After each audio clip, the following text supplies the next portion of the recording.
Yes, we are live now. Hello friends, this is Himanshi and welcome to Let's Learn. सभी को good evening, नमस्कार, राम राम, सत श्री अकाल, अस्सलाम वालेकुम, what ever you feel connected with. Start करेंगे आज का सेशन। लेव वाइगोत्स्की के सवाल करेंगे, एकदम नए फ्रेश ताजा सवाल। सामाजिक सांस्कृतिक सिद्धांत या फिर सामाजिक सांस्कृतिक उपागम यानी सोशियो कल्चरल अप्रोच लेव वाइगोत्स्की की थियोरी का नाम है। 2-3 क्वेश्चन आ जाते हैं, कम से कम 2 तो आते ही हैं क्वेश्चन। अभी जैसा नेचर है एग्जाम का तो 3 से 4 तक चला जाता है, असर्शन रीजन अगर मिला दें तो थियोरी इंपॉर्टेंट है, इजी थियोरी है कंपैरेटिवली। अगर आप प्याजे की तुलना में देखें, प्याजे हम इस बार कर चुके हैं। अगस्त है, 1 महीना है आपके पास अभी एग्जाम में, सितंबर में आपका पेपर है। इनफ टाइम है कि आप अगर तरीके से थोड़ी मेहनत कर लें, 6-8 घंटे पढ़ लें रोज, तो ये पेपर बहुत प्यार से क्लियर हो जाएगा। अभी बहुत समय है ना। इसका मतलब ये नहीं है कि पढ़ना नहीं है, बहुत समय है। तो पढ़ने वालों के लिए समय कम है, ना पढ़ने वालों के लिए बहुत समय है, ठीक है। तो ऐसा नहीं करना है। इसके अलावा बैच में आप अभी भी एनरोल कर सकते हैं। उसका रीज़न क्या है कि सिलेबस आप जो भी बचा हुआ रिकॉर्डेड सेशन से, लाइव तो चल ही रहे, तो वो सब आप कवर कर सकते हैं, इतना टाइम है। कहाँ जाकर के करेंगे? करियर ऐप पर। एनीवे, आते हैं, समझते हैं। तो paid batches career app free में आप पढ़ ही रहे हैं यूट्यूब पे। लाइक शेयर सब्सक्राइब आप कर देंगे जैसे जैसे आप आते जाएंगे। हाँ, यूट्यूब की क्लासेस को बढ़ाने का पूरा प्लान है मेरा कि नेक्स्ट 1 मंथ के लिए। वो बात अलग है कि आज भी माइग्रेन की जो है दवाई लेकर के ही आपके सामने हूँ, क्योंकि कई क्लासेस लेने में और ज़्यादा दिक्कत होती है। तो बैच की क्लासेस तो हो जाती हैं, है ना, 1 या 2 क्लास में ले लेती हूँ। उसके बाद जो है यूट्यूब का टाइम, क्योंकि सबसे लास्ट क्लास होती है ये, तो यूट्यूब के टाइम तक आते आते बैंड बज जाती है। तो यही रहा पूरे जुलाई, तो ज़्यादा सेशंस नहीं हो पाए। लेकिन अब मेरी अगस्त में पूरी कोशिश है, थोड़ी तबीयत भी बेहतर है, कि हम लोग मिल पाएँ रेगुलरली। टाइम टेबल मैं आपके साथ शेयर कर दूंगी। शाम को 9 बजे ही मिलेंगे हम लोग, 9:15 के अराउंड। और कुछ अच्छे सवाल हैं आपको। एक ये ट्राइबॉल जैसा क्वेश्चन है, बिल्कुल आसान सवाल है, फटाफट से आप सॉल्व करेंगे और बताएंगे कि क्या कहना चाहता है कवि। ये क्वेश्चन क्या कहना चाहता है आपसे, आप फटाफट से बताएंगे, ठीक है। जल्दी से बताओ, मैं ये बाल ठीक करने की कोशिश करती हूँ। ये सब बहुत ही आसान सवाल कहेंगे हम, इसको मुश्किल नहीं है ये सवाल, कह सकते हैं। देखिएगा।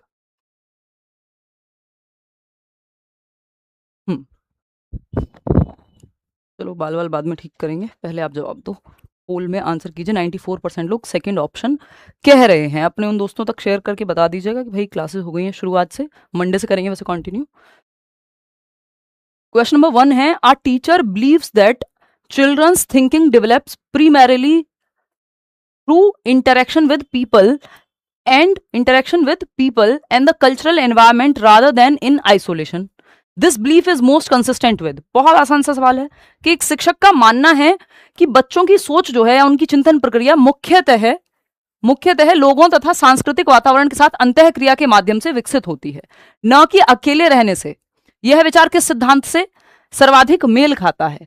कि जब बच्चे सोशली इंटरैक्ट करते हैं, समाज और संस्कृति में जब अन्योन्य क्रिया करते हैं, त्योहार मनाते हैं अपने दोस्तों के साथ, कोई असेंबली में खड़े होते हैं, किसी ग्रुप वर्क में शामिल होते हैं या इंटरेक्शन में शामिल होते हैं, तो उनकी समझ बेहतर होती है।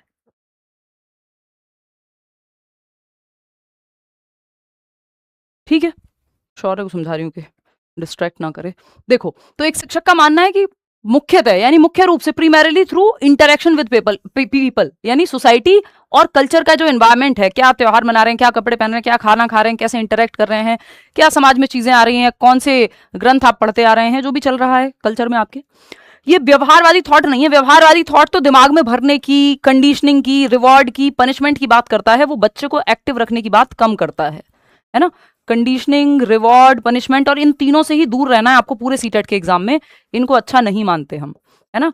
अभी कीवर्ड्स करेंगे हम जल्दी ही, तो उसमें हम ये चर्चा भी कर लेंगे कि दीज आर नेगेटिव कीवर्ड्स, के कंडीशनिंग हुआ, रिवॉर्ड हुआ, पनिशमेंट हुआ, ये व्यवहारवादी सोच है। और व्यवहारवादी लोग क्या कहते हैं, ये स्कूल ऑफ थॉट है, विचार धारा है एक व्यवहारवाद, जो टीचर सेंटर्ड है, जिसका पूरा फोकस टीचर को सेंटर रखने में। बच्चा पैसिव है काफी हद तक, तो ये बहुत बेहतर तरीका नहीं है। ये सोशियो कल्चरल थियरी है, जो कि वाइगोत्स्की कहते हैं सामाजिक सांस्कृतिक सिद्धांत है कि समाज और संस्कृति के साथ अन्योन्य क्रिया करके, अंतः क्रिया करके, इंटरेक्ट करके बच्चा सीखता है। साइको एनालिटिक थियरी की जरूरत आपके सिलेबस में नहीं पड़ती। ऐसे ही बिहेवियरिज्म की जरूरत आपके सिलेबस में नहीं पड़ती। बस इतनी ही पड़ती है कि रिवॉर्ड पनिशमेंट की बात करते हैं व्यवहारवादी लोग, उनसे दूर रहना है। स्किनर इनमें से एक हैं जो लैंग्वेज में आते हैं, भाषा में। हाँ, भाषा वो रीइंफोर्समेंट के थ्रू सीखने की बात करते हैं, लेकिन सीडीपी में व्यवहारवाद आपको नहीं पढ़ना है, ठीक, इसकी जगह पे जो सोशियो कल्चरल थियरी है ये कंस्ट्रक्टिविज्म से आती है, यानी रचनावाद से आती है, यानी बच्चा एक्टिव है, ज्ञान की रचना कर सकता है। पियाजे और वाइगॉत्स्की दोनों मानते हैं, रचनावादी वाइगॉत्स्की भी हैं और पियाजे भी हैं। पियाजे रेडिकल कंस्ट्रक्टिविस्ट हैं, उग्र रचनावादी हैं। वाइगॉत्स्की सोशियो कंस्ट्रक्टिविस्ट हैं या सोशल कंस्ट्रक्टिविस्ट हैं, सामाजिक रचनावादी हैं कि समाज में एक्टिव रह करके बच्चा ग्रुप में सीखेगा टीचर के माध्यम से। साइको एनालिटिक स्कूल जो है या थियरी है वो फ्रॉइड की है, आपके सिलेबस में नहीं है। इकोलॉजिकल सिस्टम्स थियरी जो है वो बच्चों को कुछ हद तक एक्टिव रखती है, लेकिन सोशलाइजेशन की थियरी है जो इनका आपका ब्रॉनफेन ब्रनर की थियरी है। ये भी जनरली नहीं पूछा जाता, कभी रेयर एक आध सवाल आए, नहीं तो इसको आपको करने की जरूरत अब नहीं है, जैसा कि 1 महीना रह गया है। तो second option is the right answer. Vygotsky की थियरी का नाम ही आपको पता है कि सोशियो कल्चरल अप्रोच है ना। और ये किस चीज की थियरी है, अभी मत देना पोल, 1 मिनट पहले चर्चा कर लेते हैं। ये कहाँ गायब हो गया भाई? अच्छा, पेन ओपन ही नहीं किया है राहुल ने। अच्छा है, ओके। देखिएगा, अगर हम बात करें तो वाइगॉत्स्की की थियरी जो है, वाइगॉत्स्की हो पियाजे हो, दोनों बच्चे को एक्टिव रखते हैं। ज्यादातर चीजें दोनों में कॉमन है, दोनों रचनावादी हैं, है ना। इनका लैंग्वेज एंड थॉट पे विचार अलग है, बाकी सारी बातें सेम ही है लगभग। कि वाइगॉत्स्की बस सोसाइटी पे ज्यादा फोकस करते हैं, लैंग्वेज को ज्यादा महत्वपूर्ण मानते हैं। पियाजे के केस में थोड़ी सी चीजें डिफरेंट है, बाकी सारी चीजें कॉमन है कि बच्चे को पियाजे भी एक्टिव रखते हैं और वाइगॉत्स्की भी। ये कौन है? सोशल कंस्ट्रक्टिविस्ट हैं, रचनावादी हैं, यानी टीचर फैसिलिटेटर हो जाएगा, सुविधादाता है, जहां बच्चे नॉलेज को कंस्ट्रक्ट करेंगे, टीचर और बच्चे मिलकर के। सामाजिक रचनावादी कहेंगे इनको, और इनकी थियरी का नाम है सोशियो कल्चरल अप्रोच, सामाजिक सांस्कृतिक विकास का सिद्धांत। पियाजे की थियरी को कॉग्निटिव डेवलपमेंट की थियरी कहते हैं। है ये भी कॉग्निटिव डेवलपमेंट की ही थियरी कि बच्चे का संज्ञान कैसे विकसित होता है, उसकी समझ, उसका दिमाग कैसे विकसित होता है। जो फिजिकल, कॉग्निटिव, सोशल, इमोशनल, ये 4 प्रकार आप पढ़ते हैं डेवलपमेंट के, कॉग्निटिव डेवलपमेंट की ही थियरी है ये। संज्ञानात्मक विकास की ही थियरी है कि बच्चे की समझ, वो ज्ञान का निर्माण कैसे करता है, ये संज्ञानात्मक विकास, यानी मानसिक विकास कह लीजिए आप, मेंटल डेवलपमेंट कह लीजिए, बौद्धात्मक विकास कह लीजिए, से ही संबंधित है। बात सही है? कोई दिक्कत परेशानी इस बात को समझने में नहीं होनी चाहिए। चलिए आगे बढ़ते हैं नेक्स्ट क्वेश्चन की तरफ। असर्शन रीजन के क्वेश्चंस खूब पूछे जाते हैं, 4 से 5 सवाल, 6 सवाल तक भी आए हुए हैं पेपर में, अलग अलग टॉपिक से, किसी भी टॉपिक से ये आ सकते हैं। तो अगर वाइगॉत्स्की पे असर्शन रीजन का क्वेश्चन बनता है तो आप सॉल्व करके देखेंगे फटाफट। क्वेश्चन नंबर 2 कहता है, असर्शन है यानी कथन है, an effective teacher intentionally plans instruction that targets abilities learners can not yet perform independently. यानी एक प्रभावी शिक्षक, एक अच्छा बेहतरीन शिक्षक जो है वो जानबूझकर ऐसे शिक्षण कार्यों की योजना बनाता है जिन्हें विद्यार्थी अभी स्वयं नहीं कर सकते हैं, यानी इंडिपेंडेंटली नहीं कर सकते हैं, हेल्प की जरूरत पड़ेगी। बात तो सही है, गलत तो नहीं है। रीजन क्या है? यानी थोड़ा सा चैलेंज क्रिएट करता है एक अच्छा टीचर, ऐसा नहीं सिर्फ उतना ही कराए जितना आपको आता है, जैसा कि हम अच्छे सवाल करते हैं, क्यों? क्योंकि थोड़ा सा आपको चैलेंजिंग फील हो नए सवाल करने पे। रीजन क्या है? According to Vygotsky, instruction is most effective when it activates developmental processes that are still emerging rather than merely reinforcing already mastered skills। क्योंकि वाइगॉत्स्की के अनुसार शिक्षण सबसे प्रभावी तब होता है, सबसे बेहतरीन तब होता है जब वह केवल पहले से सीखे हुए कौशलों को दोहराने की बजाय, सिर्फ रिपीटिशन, रट्टा लगाने की बजाय मानसिक प्रक्रियाओं को सक्रिय करता है, दिमाग पे जोर डाले। वो लर्निंग बेहतर है, वो अधिगम बेहतर है। इसीलिए यहां पर ये रीजन सही है, ये ए भी सही है कि सिर्फ वो नहीं है जो ऑलरेडी जितना बच्चा जानता है, जहां मदद की भी जरूरत पड़े ऐसा काम भी कराओ। और इसका रीजन यहाँ पे ये भी सही है, ए और आर दोनों सही है, और आर ए के बारे में भी सही है। यही 3 स्टेप होते हैं कि पहले आप ए चेक करते हैं, फिर आर चेक करते हैं, और फिर आर ए के लिए सही है कि नहीं है ये चेक करते हैं। तो first option is the right answer. कितने लोग सही जवाब दे रहे हैं? 67% लोग, जबकि ये आसान सवाल था, लेकिन नए सवालों में आप लोग थोड़े घबरा जाते हैं। आपने घबराना नहीं है।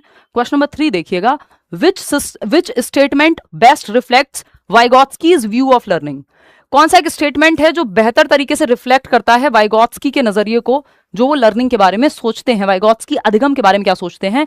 इस स्टेटमेंट को ठीक से कौन से ऑप्शन में बताया गया है कि वाइगॉत्स्की के अधिगम संबंधी दृष्टिकोण को सबसे अच्छी तरह से व्यक्त करने वाला स्टेटमेंट। 4 ऑप्शन है, चारों में से एक ही जवाब होगा, आपको पहचानना है। पहला ऑप्शन है, learning always follows biological maturation. देखिए ये वाइगॉत्स्की का क्रिटिसिज्म है, उनकी आलोचना हुई है इस बात पे कि उन्होंने बायोलॉजिकल एस्पेक्ट को या जीन्स को, जेनेटिक मेकअप को उतना महत्व नहीं दिया सीखने में जितना पियाजे ने दिया है। या पियाजे तो जीन्स की, जेनेटिक मेकअप की, आपकी मैच्योरिटी की बात ही करते हैं, बायोलॉजिकल मैच्योरेशन को महत्वपूर्ण मानते हैं, बट वाइगॉत्स्की नहीं मानते, ये सोसाइटी और कल्चर की बात ज्यादा करते हैं। तो ये तो इनकी आलोचना है। जब वाइगॉत्स्की की आलोचना पूछे कि इन्होंने अंडर एस्टिमेट किया है या इग्नोर किया है कुछ हद तक बायोलॉजिकल मैच्योरेशन को, तो आप कहेंगे हाँ। यानी आपकी बायोलॉजिकल मैच्योरेशन यानी आपकी हेरिडिटी को इन्होंने कुछ हद तक इग्नोर ही किया है या कम आंका है। हेरिडिटी को या एज को, स्टेज को इन्होंने उतना महत्व नहीं दिया। सेकंड ऑप्शन है intelligence is completely inherited. Again same बात हो गई कि हेरिडिटी से ही आती है बुद्धि जो है, ये भी बात वाइगॉत्स्की नहीं मानते। जो लोग हेरिडिटी में विश्वास रखते हैं वो मानते हैं कि इंटेलिजेंस आपकी नॉर्मल डेवलपमेंट की जब आप बात करेंगे तब आपको इंटेलिजेंस को आनुवांशिक काफी हद तक जो है आनुवांशिक होती है, जो आईक्यू का स्तर है आपका, ये मानना होता है, लेकिन उस पर एनवायरमेंट का अच्छा खासा प्रभाव है, इसको भी ध्यान में रखना है। थर्ड ऑप्शन है development occurs independently of culture. देखना ये ध्यान रखना है कि जो विकास है वो संस्कृति से स्वतंत्र नहीं हो सकता। अगर बात वाइगॉत्स्की की हो रही है, संस्कृति पर निर्भर होगा या संस्कृति से प्रभावित होगा, क्योंकि कल्चर में आप इंटरेक्ट करेंगे, जो मैंने शुरू में बताया, त्योहार मना रहे हैं आप, खाना खा रहे हैं आप, क्लास में बैठे हैं, स्पोर्ट्स में पार्टिसिपेट ले रहे हैं, स्कूल का भी एक कल्चर है ना, तो वो कल्चर आपके डेवलपमेंट को प्रभावित करता है, सोसाइटी और कल्चर दोनों। ये बात कहते हैं वाइगॉत्स्की। इनकी पूरी थियोरी में 3 ही चीजें सबसे ज्यादा महत्वपूर्ण हैं जिससे 90% सवाल आपके सॉल्व हो जाएंगे। वो है जैसे बीपीएल कार्ड होता है ना, बिलो पॉवर्टी लाइन, ऐसे ही एससीएल कार्ड है वाइगॉत्स्की के लिए। मतलब ध्यान रखने के लिए, याद रखने के लिए एक ट्रिक कह लो आप इसको, निमोनिक कह लो। निमोनिक्स का तो हम भरपूर प्रयोग करते ही हैं। सोसाइटी यानी समाज में सीखने की बात ये हमेशा करेंगे, नाम ही है socio cultural approach. Society, culture यानी समाज, संस्कृति, और भाषा, language is the greatest tool. इन्होंने भाषा को बहुत महत्वपूर्ण माना है संज्ञानात्मक विकास के लिए। ये तीनों ही चीजें संज्ञानात्मक विकास में हेल्पफुल हैं, चाहे वो समाज हो, संस्कृति हो या भाषा हो। ये कहते हैं लैंग्वेज से डेवलप जो संज्ञानात्मक विकास है वो होता है व्यक्ति का। तो एक ही ऑप्शन बचता है कि social interaction promotes cognitive development. जो सोसाइटी, कल्चर और लैंग्वेज है, इससे संज्ञानात्मक विकास, आपकी समझ का विकास, आपकी नॉलेज विकसित होती है, जो कि 4th ऑप्शन में दिया हुआ है। कितने लोग सही दे रहे हैं? 88% लोग। बहुत बढ़िया। देखना ये इंडिपेंडेंटली लिखा हुआ इसलिए नहीं हुआ, स्वतंत्र नहीं हो सकता। विकास जो है वो संस्कृति से स्वतंत्र नहीं हो सकता, संस्कृति पर निर्भर होगा या उससे संबंधित होगा, या उसको संस्कृति हेल्प करेगी या समाज हेल्प करेगा या भाषा हेल्प करेगी। यहाँ पे कल्चर लिखा हुआ है, अगर यहाँ सोसाइटी भी लिखा होता, अगर यहाँ लैंग्वेज भी लिखा हुआ था कि लैंग्वेज से भी इंडिपेंडेंट है, भाषा से भी स्वतंत्र है, समाज से भी स्वतंत्र है, तब भी ये गलत ही होता, क्योंकि वाइगॉत्स्की तीनों को महत्वपूर्ण मानते हैं। समझ रहे हो बात को? तो रटना नहीं है, समझना है क्वेश्चंस को। कितने भी फिर नए तरह के क्वेश्चन आ जाए आपको दिक्कत नहीं होगी। क्वेश्चन नंबर 4 देखिएगा, ये क्या कहता है? A teacher initially models a science experiment, later provides only verbal prompts and finally withdraws all assistance as student perform independently. Which concept is best represented? मतलब क्या है? एक शिक्षक है जो पहले विज्ञान प्रयोग का प्रदर्शन करता है, यानी कोई साइंस का एक्सपेरिमेंट है, उसको डिमॉन्स्ट्रेट करके दिखाता है, खुद से प्रदर्शन करता है, बाद में केवल मौखिक संकेत देता है, बाद में सिर्फ वर्बली क्यूज दे देता है, हिंट दे देता है बच्चे को, क्योंकि दिखा चुका है ऑलरेडी, हेल्प दे दी है। फिर अंत में जब विद्यार्थी स्वयं कार्य करने लगते हैं तो सहायता पूरी तरह से हटा देता है, यानी धीरे धीरे जो हेल्प टीचर कर रहा था या हिंट दे रहा था वो धीरे धीरे कम करता जाता है, क्योंकि बच्चे खुद से करने लगते हैं ये काम, यानी स्कैप फोल्डिंग। ये किसका उदाहरण है? स्कैप फोल्डिंग का उदाहरण है। 80% लोग सही जवाब दे रहे हैं। पाड़, ढांचा, जो आप कहना चाहें, ये क्या है? टेम्परेरी हेल्प है। स्कैप फोल्डिंग एक प्रोसेस है, ध्यान रखिएगा, एक प्रक्रिया है टेम्परेरी हेल्प की। अस्थायी मदद तब तक मदद दी जाएगी जब तक बच्चा स्वयं से न करने लग जाए। किसी सवाल में अटक रहा है, किसी स्टेप पे, एक स्टेप सॉल्व कर दिया, हिंट दे दिया बच्चे को, हाफ सॉल्व प्रॉब्लम दे दी। जैसे कि आप देखते हैं साइकिल चलाना, जब आप सीखते हैं तो पीछे से कोई पकड़ता है आपकी साइकिल, जब आप खुद से चलाने लगते हैं तो वो छोड़ता जाता है या छोड़ देता है। घर में या बिल्डिंग को बनते हुए आपने देखा होगा, एक पाड़, एक ढांचा लगा हुआ होता है। कोई पेंट भी कराएंगे घर में तो वो एक बांस का इस्तेमाल करके एक स्कैफोल्डिंग बनाते हैं, उसकी मदद से पेंट करेंगे या प्लास्टर करेंगे दीवार पे।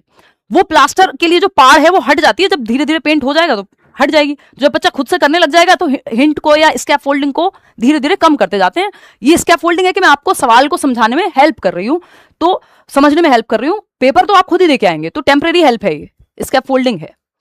डिस्कवरी लर्निंग नहीं है, ये कोई डिस्कवर नहीं कर रहा, रीइंफोर्समेंट की बात वाइगॉत्स्की करेंगे नहीं ना। ये डायनेमिक असेसमेंट है। डायनेमिक असेसमेंट है अलग अलग तरीके से बच्चे का आकलन करना, जो कि सही है, वाइगॉत्स्की मानेंगे, क्योंकि ये चाइल्ड सेंटर्ड है। Second option scaffolding. यहाँ पे 3 और चीजें निकल के आती हैं, जैसे हमने 3 चीजें अभी समझी थी, सोसाइटी, कल्चर और लैंग्वेज। 90% चीजें यहाँ से सॉल्व वाइगॉत्स्की कॉन्टेक्स्ट में। अब 2-3 पॉइंट्स और हैं, जैसे मोर नॉलेजेबल अदर का पॉइंट है, एक ZPD का पॉइंट है, जोन ऑफ प्रॉक्सिमल डेवलपमेंट, यानी वो दायरा जहां बच्चा किसी की मदद से कोई काम सीख सकता है, कि आप पेपर क्लियर कर सकते हैं बशर्ते आपको कोचिंग से हेल्प मिल जाए, यूट्यूब से हेल्प मिल जाए, किसी किताब से हेल्प मिल जाए, अपने किसी दोस्त से हेल्प मिल जाए। तो ये वो दायरा है जिसमें आप पेपर क्लियर कर सकते हैं। एक 7वीं क्लास के बच्चे को सीटेट क्लियर करने वो उसके दायरे में नहीं है, या होना भी नहीं चाहिए, या तो फिर वो रट के करेगा अगर करेगा तो। समझ रहे हो? तो कुछ चीजें आपके दायरे के अंदर होती है जहां आप सीख सकते हो, इसीलिए जोन ऑफ प्रॉक्सिमल डेवलपमेंट यानी संभावित विकास का क्षेत्र कहते हैं। मोर नॉलेजेबल अदर, जो आपसे ज्यादा जानता हो उस क्षेत्र में, जैसे आप सीडीपी मेरे साथ डिस्कस कर रहे हैं क्योंकि सीडीपी में मेरा अनुभव आपसे ज्यादा है। स्कैफोल्डिंग की जब हम बात कर रहे हैं तो स्कैफोल्डिंग ये टेम्परेरी हेल्प है जो मैं आपको दे रही हूँ, इस प्रक्रिया को, इस प्रोसेस को स्कैफोल्डिंग कहते हैं। वो व्यक्ति या टेक्नोलॉजी जो आपसे ज्यादा जानती हो वो मोर नॉलेजेबल अदर कह जाती है। इस जिस जोन में ये सब किया जा रहा है कि स्कैफोल्डिंग दी जाएगी मोर नॉलेजेबल अदर के द्वारा, वो जोन ऑफ प्रॉक्सिमल डेवलपमेंट कहलाती है। ठीक है, कल्चर तो आप जानते ही। चलिए क्वेश्चन नंबर 5 देखिएगा। Which of the following teacher practices is least consistent with Vygotsky's perspective? Least लिखा हुआ है, यानी निम्नलिखित में से कौन सी शिक्षक की क्रिया वाइगोत्स्की के दृष्टिकोण से सबसे कम मेल खाती है? लीस्ट यानी सबसे कम महत्वपूर्ण। लीस्ट लिखा हो, नॉट लिखा हो, एक ही बात है। यानी कौन सी वाइगोत्स्की के साथ नहीं जाती, कौन सी बात वाइगोत्स्की सबसे कम मानेंगे, महत्व सबसे कम देंगे किस बात को वाइगोत्स्की। तो देखते हैं, एनकरेजिंग पीयर कोलैबोरेशन, यानी सहपाठी सहयोग को बढ़ावा देना, इसको तो हेल्प वो मानेंगे। पीयर कोलैबोरेशन, हेल्प लेना, ये तो वाइगोत्स्की महत्वपूर्ण मानेंगे। हमें लीस्ट चाहिए जो ना माने, वो नॉट वाला जवाब चाहिए हमको, जो गलत हो, जो गलत होगा वही सही होगा यहाँ, क्योंकि पूछा ही गलत है। यूजिंग कल्चरली फेमिलियर एग्जाम्पल्स, हाँ बच्चे की संस्कृति से, जिस समाज से वो आता है वो वाले एग्जाम्पल्स दो। अब मैं आपको एग्जाम्पल दूंगी शक्तिमान का, तो आपको समझ में आएगा, लेकिन कोई ऐसा शो जो हमारे देश में, हमारी संस्कृति में देखा ही नहीं गया, देखा ही नहीं जाता, कोई अमेरिकन शो है मान लो, इंडिया में फेमस नहीं है, कुछ तो होते हैं चलो फेमस हो जाते हैं, तो वो एग्जाम्पल अगर मैं आपको दूंगी तो उसका कोई फायदा नहीं है। आपके जीवन से जुड़ा एग्जाम्पल होना चाहिए, कल्चर से रेलेवेंट एग्जाम्पल्स होने चाहिए। तो ये भी अच्छी बात है, सांस्कृतिक रूप से परिचित उदाहरण देना, हमें नेगेटिव बात चाहिए। थर्ड ऑप्शन है giving identical task without considering learners readiness, यानी सबके, हर बच्चे को सेम टास्क दे दो, बिना वो कितना तैयार है किसी टास्क को सीखने के लिए ये मत देखो। हो सकता है एक बच्चा जो आप पहली क्लास में उसको सिखा रहे हैं वो उसको आता हो, तो उसको थोड़ा चैलेंजिंग टास्क दो। जो अभी डिफिकल्टी लेवल हायर पे पहुंच चुका है उसको थोड़ा डिफिकल्ट टास्क दो। सबको सेम थोड़ी देना बिना रेडीनेस लेवल चेक किए, ये तो टीचर सेंटर्ड थोड़ी है, चाइल्ड सेंटर्ड है। तो ये गलत है, लेकिन ये गलत है इसीलिए सही है क्योंकि पूछा ही गलत है, लीस्ट पूछा है, नॉट पूछा है। प्रोवाइडिंग टेम्परेरी सपोर्ट, ये तो अच्छी बात है वाइगोत्स्की के अकॉर्डिंग, तो थर्ड ऑप्शन यहां सही हो जाएगा क्योंकि यही गलत है, जो गलत है वही सही है क्योंकि पूछा ही गलत है। 84% लोग सही जवाब दे भी रहे हैं, बहुत बेहतरीन। क्वेश्चन नंबर 6 पे आएंगे, अब थोड़े लेंदी सवाल आपके शुरू हो जाते हैं, ध्यान से पढ़िएगा। क्वेश्चन नंबर 6 पढ़िए, अजर्शन रीजन वाला ही सवाल है, ध्यान से आप सॉल्व करेंगे। इतने में 2 घूंट पानी की पीऊंगी, 2 घूंट जिंदगी की, आप सुनते थे बचपन में पोलियो वाली।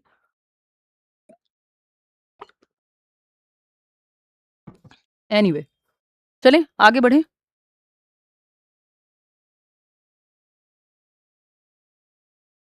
थर्ड ऑप्शन आप में से कुछ लोग कह रहे हैं, 1 मिनट दीजिएगा मुझे, बाल ठीक कर लेते हूँ।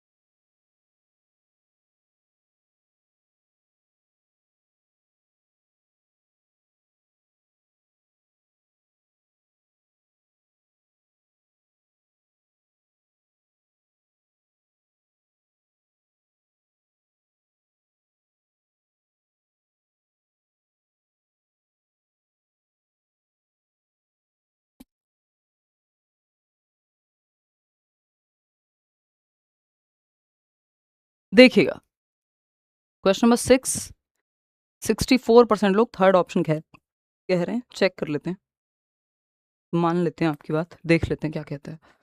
देखिएगा अजर्शन क्या है, यानी कथन क्या है, अजर्शन रीजन में क्वेश्चन खूब आते हैं। Within a collaboratively organised classroom the presence of divergent view points, competing interpretations and temporary conceptual disagreements among learners should not necessarily be interpreted as indicators of ineffective learning. Under appropriate pedagogical mediation, such interactions may facilitate higher order thinking. बिल्कुल सही बात है कि बच्चों के विचारों को, उनकी इंटरप्रिटेशंस को, उनके व्यू पॉइंट्स को, उनके डिसएग्रीमेंट्स को, उनकी डाइवर्जेंट पॉइंट्स को, यानी अलग अलग तरह के विचारों को नेगेटिव नहीं मानना चाहिए, ये हेल्पफुल है सीखने में, ये बात एकदम सही है। रीजन क्या है इसका? According to Vygotsky's socio-cultural perspective, meaningful conceptual development occurs only after learners first achieve complete independent mastery, while social interaction merely reinforces concepts। ये नेगेटिव है, ये कह रहे हैं कि जब मास्टरी हो जाएगी तभी सिखाओ, भाई हेल्प करो बच्चे को, जिस जोन में वो सीख सकता है वहीं। जरूरी नहीं है मास्टरी हासिल होगी तब आप सिखाओगे, फिर आप क्या सिखाओगे। तो यहां पर ए तो सही है बट आर सही नहीं है, तो assertion is true, third option जो कि आप लोग मेजोरिटी में कह भी रहे हैं, but R is not true. आगे बढ़ेंगे, क्वेश्चन नंबर 7 देखिएगा। A mathematics teacher notices that Rahul solves problems correctly only after observing his classmates strategy। एक मैथमेटिक्स के टीचर ने उन्होंने नोटिस किया कि जो राहुल है, एक बच्चा है, वो प्रॉब्लम्स को ठीक से सॉल्व करता है only after observing his classmates strategy. जब वो दूसरे बच्चों की स्ट्रेटजी देख लेता है, दूसरे बच्चों से हेल्प ले लेता है, तो राहुल एक बच्चा है जो प्रॉब्लम को सॉल्व कर लेता है दूसरों की हेल्प से या दूसरों को देख करके, ऑब्जर्व करके। Instead of explaining the solution herself, the teacher asks Rahul to solve a similar problem with the same peer before attempting another independently.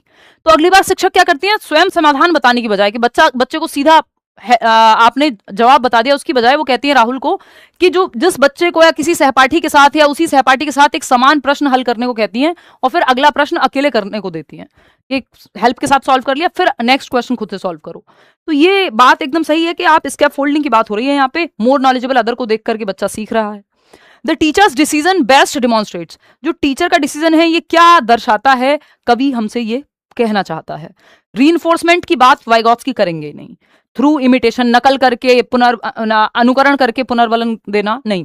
Creating dependency on peer learning, ऐसा भी नहीं है कि वो निर्भरता विकसित कर रही है कि सहपाठी के साथ ही करे या बिना सहपाठी के वो सॉल्व भी ना कर पाए, नहीं, टेम्परेरी हेल्प है। जब खुद से करने लग जाएगा, शुरुआत में उसके साथ हेल्प लेके कर ले, फिर वैसी ही प्रॉब्लम खुद से करने लगेगा, तो ऐसा तो नहीं है। Utilising the learners ZPD through a more knowledgeable other, अधिक जानकार अन्य के माध्यम से जो यूटिलाइज कर रहे हैं वो उस जोन को जहां जिस दायरे में वो सीख सकता है। जैसे आप मेरे साथ जब क्वेश्चन सॉल्व करते हैं तो कई लोगों के क्वेश्चन हो जाते हैं, खुद से सॉल्व करने में कई बार तकलीफ होती है, क्योंकि पढ़ के आप समझ जाते हैं कि ये पूछना क्या चाह रहा है।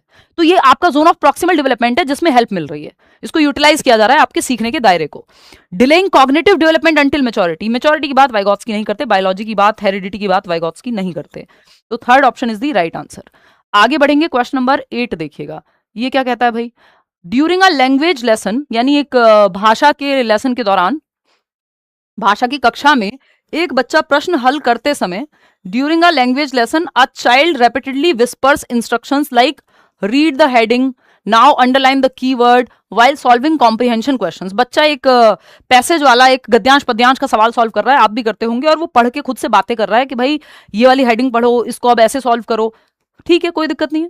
The teacher immediately asks the child to stop talking because good learners think silently. तो टीचर कहता है कि एकदम चुप हो जाओ, तुम डिस्टर्ब कर रहे हो क्लास को, मन ही मन में सोचा करो। क्या ये सही है? प्राइवेट स्पीच का इस्तेमाल कर रहा था बच्चा। अब ये मत कहने लग जाना कि बाकी बच्चे डिस्टर्ब हो रहे हैं, ऐसा कुछ लिखा नहीं है, अपने आप अज्यूम नहीं करना है आपको। विच इवेल्युएशन इज मोस्ट एप्रोप्रिएट, कौन सा मूल्यांकन है जो सबसे ज्यादा उपयुक्त है इस बात को लेकर के। The teacher is correct because private speech indicates poor language ability, कि भाई शिक्षक सही कह रहा है क्योंकि जो निजी वाणी है, निजी वाक है, प्राइवेट स्पीच है, वो कमजोर भाषा दक्षता का संकेत है कि आपकी लैंग्वेज ठीक से डेवलप नहीं हुई है, इसलिए आप खुद से बात कर रहे हैं। नहीं, प्राइवेट स्पीच अच्छी चीज है। The teacher should discourage all self talk to maintain classroom discipline, ये एकदम गलत बात है। थोड़ी बहुत चहल पहल रचनावादी कक्षा में, कंस्ट्रक्टिविस्ट क्लासरूम में मिलेगी, तो ऐसा नहीं है कि यहाँ पे टीचर को साइलेंट कर देना है बच्चों को, या बिल्कुल वो सेल्फ टॉक नहीं कर सकते या एकदम खुद को डायरेक्ट नहीं कर पाएंगे। The teacher misunderstands a strategy that supports self regulation during learning, ऐसा समझ में आ रहा है। हाँ, अगर टीचर ने मना किया है तो इसका मतलब टीचर ठीक से इस स्ट्रेटजी को समझता नहीं है प्राइवेट स्पीच की, कि प्राइवेट स्पीच जो है, निज वाक जो है, वो हमें दिशा देती है जब हम खुद से बातें करके समझते हैं या पढ़ते हैं। पेपर में भी आप ऐसे ही करते होंगे, जब आप पेपर देने जाते हैं तो कई बार आप बोल के पढ़ते हैं खुद से, और खुद से ही जवाब मांग रहे होते हैं, खुद से ही सवाल कर रहे होते हैं। ऐसा नहीं कि पूरी क्लास को डिस्टर्ब कर दें, बट आप मन की बजाय ऐसा कर सकते हैं या करते हैं कई बार। The child is displaying inattentive behaviour, ये बच्चा इनअटेंटिव है, ध्यान नहीं दे रहा है, ये बेकार की बात नहीं है, बच्चे में कमियां नहीं निकालनी होती पूरी पेडागोजी में। तो शिक्षक आत्मनियमन में सहायक एक अधिगम रणनीति को गलत समझ रही है। जो टीचर है वो मिसअंडरस्टैंड कर रही है एक स्ट्रेटेजी, यानी प्राइवेट स्पीच सेल्फ रेगुलेशन के काम आती है, हेल्पफुल होती है खुद को दिशा देने में, कि एक बच्चा है, ये ऐसा भी सवाल आ जाता है जो एक पजल को सॉल्व करते हुए खुद से बातें कर रहा है कि अरे ये वाला पीस इधर आएगा, ये उधर आएगा, तो ये प्राइवेट टॉक है। 3 प्रकार की स्पीच की बात वाइगॉत्स्की ने की है, सोशल स्पीच, प्राइवेट स्पीच जो आप खुद से बोल के बात कर रहे हैं, सोशल स्पीच जो आप जमाने में या समाज में लोगों से बात करते हैं बोल बोल करके, जब बोल के आप खुद से बात करें तो वो प्राइवेट स्पीच कहलाएगी, और जब आप मन में बात करें तो वो साइलेंट इनर स्पीच है। ये इंटरनलाइज हो गई है स्पीच, अंदर चली गई है मन के, ठीक है, साइलेंट इनर स्पीच। अंतः मौन वाक कह देते हैं इसको, अंतः मौन वाक। मन में जब आप पढ़ रहे हैं, जैसे आप जब बच्चा छोटा होता है तो प्राइवेट स्पीच पहले आती है, वो बोल बोल के पढ़ता है, उसको कठिनाई होती है अगर आप कहें बेटा मन में पढ़ लो तो, समझ रहे हो। तो अंतः मौन वाक ये सबसे लास्ट में आएगी, और तीनों रहती हैं फिर बात तक। प्राइवेट स्पीच, ये 3 प्रकार हैं। एक सवाल यहां से भी बन जाता है, ये पूरी थ्योरी आपकी कवर हो जाएगी इसी सेशन से। सोशल स्पीच है जो 2+ ईयर्स में आ जाती है, 2 साल का बच्चा बोलना शुरू कर देता है, सेंटेंस जोड़ के एक नया सेंटेंस, और बातचीत शुरू हो जाती है। प्राइवेट स्पीच 3 से 6 साल के बीच में रहती है, एक सवाल इससे आता ही है, निजवाक कहते हैं इसको हिंदी में। साइलेंट इनर स्पीच 6+ ईयर्स में डेवलप होती है और रहती है आगे तक। जब स्पीच जो है ये प्राइवेट स्पीच जब इंटरनलाइज हो जाए, वर्ड ध्यान रखिएगा, पूछ लेता है, इंटरनलाइज हो जाए जब प्राइवेट स्पीच, यानी आंतरिक बन जाए, मन के अंदर चली जाए, तो ये साइलेंट इनर स्पीच बन जाती है। क्या बन जाती है? साइलेंट इनर स्पीच बन जाती है। इतनी बात क्लियर है? इसको निजवाक कहते हैं प्राइवेट स्पीच को, और ये हेल्पफुल होती है खुद को डायरेक्शन देने में, सेल्फ डायरेक्शन में, सेल्फ रेगुलेशन में, आत्म नियमन में। ये सामाजिक वाक है, जब समाज में आप दूसरों से बात कर रहे हैं। जब बोल बोल के खुद से बात कर रहे हैं तो प्राइवेट स्पीच है, जो 3 से 6 साल में डेवलप होती है। सोशल स्पीच दूसरों से बात करना पहले आ जाता है, बोल बोल के बात करना आप बाद में सीखते हो।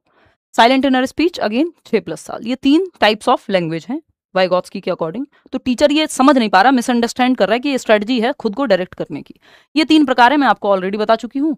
सोशल स्पीच जब आप दूसरों से बात कर रहे हैं, ये ईयर्स ठीक कर लीजिएगा, इसमें 3 से 7 है, 3 से 6 होता है। एक साल में वैसे बहुत ज्यादा अंतर आता नहीं है, दोनों ही तरह से चीजें चल जाएंगी। क्वेश्चन नंबर 9 देखिएगा। Question number 9, a newly recruited employee learns to operate complex software by initially working alongside an experienced colleague. After several weeks, he completes all tasks independently. एक नया कर्मचारी है, स्कूल में आया हो, किसी सॉफ्टवेयर कंपनी में आया हो, है ना, वो अनुभवी सहकर्मी के साथ, जो एक्सपीरियंस टीचर है, भाई आपकी भी नौकरी लगेगी, जो आपके यहाँ एक्सपीरियंस टीचर होंगे, आप उनसे कुछ चीजें सीखेंगे, उनकी हेल्प लेके कुछ काम कर रहा है, और बाद में वो खुद से टीचर या खुद से जो एम्प्लॉई है वो खुद से करने लगता है ये काम, पहले मदद लेके करता है। तो ये स्कैफोल्डिंग का इस्तेमाल कर रहा है मोर नॉलेजेबल अदर के माध्यम से। तो यहां पे सेवरल वीक्स ही completes all task independently. From Vygotsky's perspective ये जो सिचुएशन है सबसे बेहतर तरीके से कैसे समझी जा सकती है? सेकंड ऑप्शन 91% लोग कह रहे हैं, बिल्कुल सही है। बायोलॉजिकल मैचुरेशन नहीं है, ये कोई जेनेटिक हेरिडिटी की कोई बात नहीं है कि दूसरे टीचर की कोई हेरिडिटी थोड़ी ना आपके साथ मैच हो रही है या कुछ ऐसा है। यहाँ पे बात है सोशल इंटरेक्शन की, सोशल इंटरेक्शन करके आप सीख रहे हैं, समझ रहे हैं। इंटरनलाइजेशन थ्रू गाइडेड पर्सपेक्टिव, निर्देशित सहभागिता द्वारा आंतरीकरण, आप इंटरलाइज कर लिया, आपने अपने भीतर समाहित कर लिया वो ज्ञान, या आप समझ गए और खुद से करना सीख गए जब आपको गाइडेड पार्टिसिपेशन या गाइडेड इंस्ट्रक्शन मिला अपने किसी ज्यादा एक्सपीरियंस्ड पीयर के साथ, या आपके उस दोस्त के साथ जो आपसे ज्यादा जानता था, या टीचर के साथ भी। क्लासिकल कंडीशनिंग का कोई लेना देना नहीं है, ट्रायल एंड एरर का कोई लेना देना नहीं है, सीटेट में नहीं पूछा जाता। ये दोनों ही थियरीज यहाँ काम की नहीं है, व्यवहारवादी थॉट है, behaviouristic. Second option is the right answer. अब एक बड़ा सा सवाल है, क्वेश्चन नंबर 10, कुछ लेंदी सवाल हैं बीच बीच में ताकि आपकी पढ़ने की स्पीड बेहतर हो। क्वेश्चन नंबर 10 है, a teacher identifies that several learners can successfully solve higher order problems only after participating in structured peer dialogue. साथी समूह में चर्चा के बाद बच्चे की थिंकिंग हायर ऑर्डर प्रॉब्लम्स को सॉल्व करने के लिए तैयार हो जाती है। The teacher wants these learners to become independent problem solvers without reducing the cognitive demand of the task. Teacher ये नहीं चाहता कि बच्चे का लेवल कम कर दो आप मुश्किल क्वेश्चंस पूछने का, बल्कि वो अपना दिमाग को बेहतर कर ले, उसको ऐसे टास्क मिले। Which instructional decision is most consistent with Vygotsky's perspective? बताइए।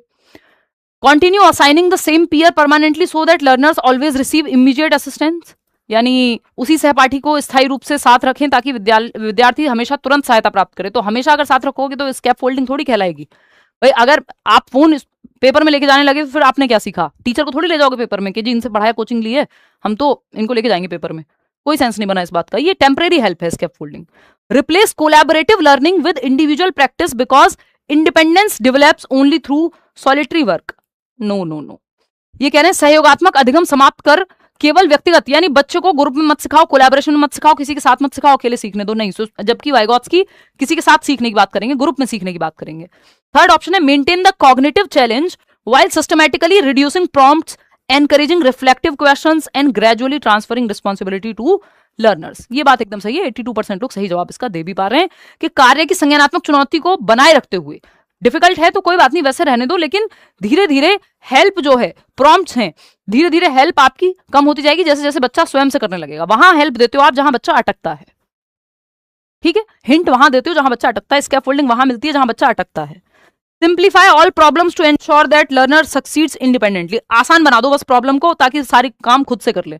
नहीं भाई, थोड़ा सा चैलेंजिंग रखना है, +1 का जितना आता है उससे +1 के लेवल पे, यानी हल्का सा डिफिकल्टी लेवल जितना आता है, नहीं तो फिर आप नया सीख ही नहीं पाओगे। अगर मैं सेम तरह के क्वेश्चन कराती रहूंगी फिर आप सीख नहीं पाओगे डिफिकल्ट क्वेश्चन, या उससे बेहतर समझ आपकी होगी नहीं। तो third option is the right answer. Question number 11 देखिएगा। क्वेश्चन नंबर 11 क्या कहता है? A teacher intends to design instruction that enables every learner to perform beyond his or her present level of independent competence without creating long-term dependence on external support. Which instructional decision is most consistent with Vygotsky's perspective?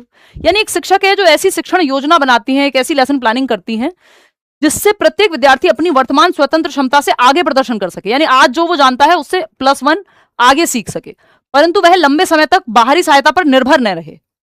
यानी ऐसा plan है कि help मिले, थोड़ा सा difficulty level रखो, थोड़ा सा चैलेंजिंग रखो टास्क को, हेल्प मिले जहां उसको हेल्प की जरूरत पड़े, फिर उसके बाद वो स्वयं से करने लग जाए, हमेशा हेल्प की जरूरत ना पड़े। ये बात तो सही है। Organise heterogeneous peer groups where learners receive structured guidance while gradually reducing mediation as self regulation emerges. बात तो सही लग रही है। जैसे जैसे बच्चा सेल्फ रेगुलेट करना सीख जाएगा, आत्मनियमन सीख जाएगा, ये जो मदद है, स्कैफोल्डिंग है, पाड़ है, ये जो समूह एक दूसरे को हेल्प कर रहे हैं, वो धीरे धीरे हेल्प कम होती जाएगी। Continuously provide teacher guidance until learners achieve complete mastery. लगातार बस गाइडेंस देते रहो। नहीं भाई, जहां अटके बच्चा वहां गाइडेंस देनी है, लगातार हर जगह नहीं देनी है। Differentiate learning task according to students current achievement levels and allow learners to independently discover higher order concepts. यानी आपको विद्यार्थी की वर्तमान उपलब्धि के अनुसार कार्यों में भिन्नता लाना तथा उन्हें उन उच्च स्तरीय अवधारणाओं, आएंगे इस पे, अभी लौट के आएंगे। फोर्थ ऑप्शन और पढ़ लेते हैं। Begin with collaborative learning but gradually replace it with repetitive individual practice. रट्टा लगाने की बात, रेपिटेटिव प्रैक्टिस की बात नहीं करेंगे, ड्रिल एंड प्रैक्टिस की बात नहीं करता आपका रचनावाद या कंस्ट्रक्टिविज्म। ना पियाजे करेंगे ड्रिल और प्रैक्टिस की बात, ना वाइगोत्स्की करेंगे, ध्यान रखिएगा।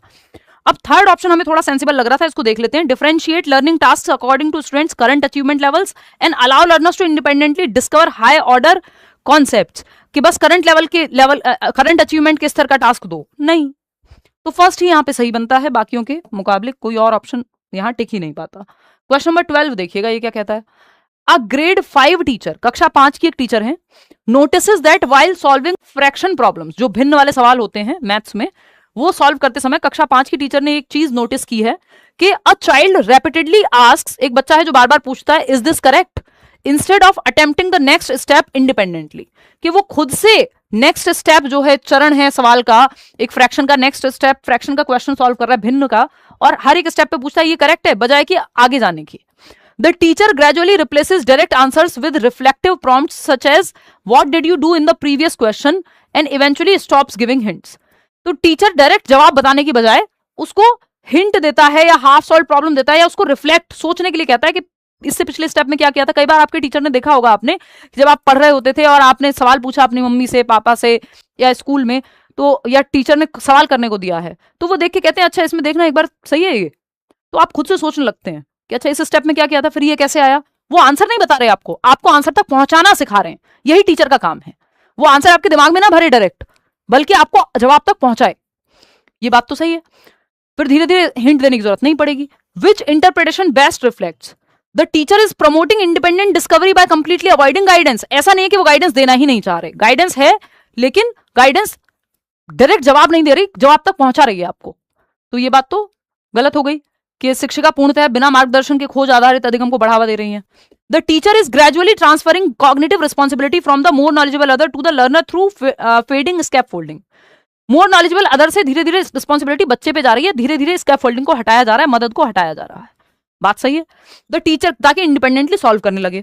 The teacher is delaying conceptual development, को डिले कर रही है बायोलॉजिकल मैच्योरेशन के चलते, नहीं, ये बायोलॉजिकल मैच्योरेशन का कोई सेंस बनता ही नहीं है वाइगोत्स्की की थियरी में। The teacher is assessing only the learners independent performance, नहीं भाई, वो उसको आगे इंडिपेंडेंट परफॉर्मेंस मतलब जितना वो खुद से कर पाए उसका आकलन कर रही होती, तब तो ये सही हो जाता।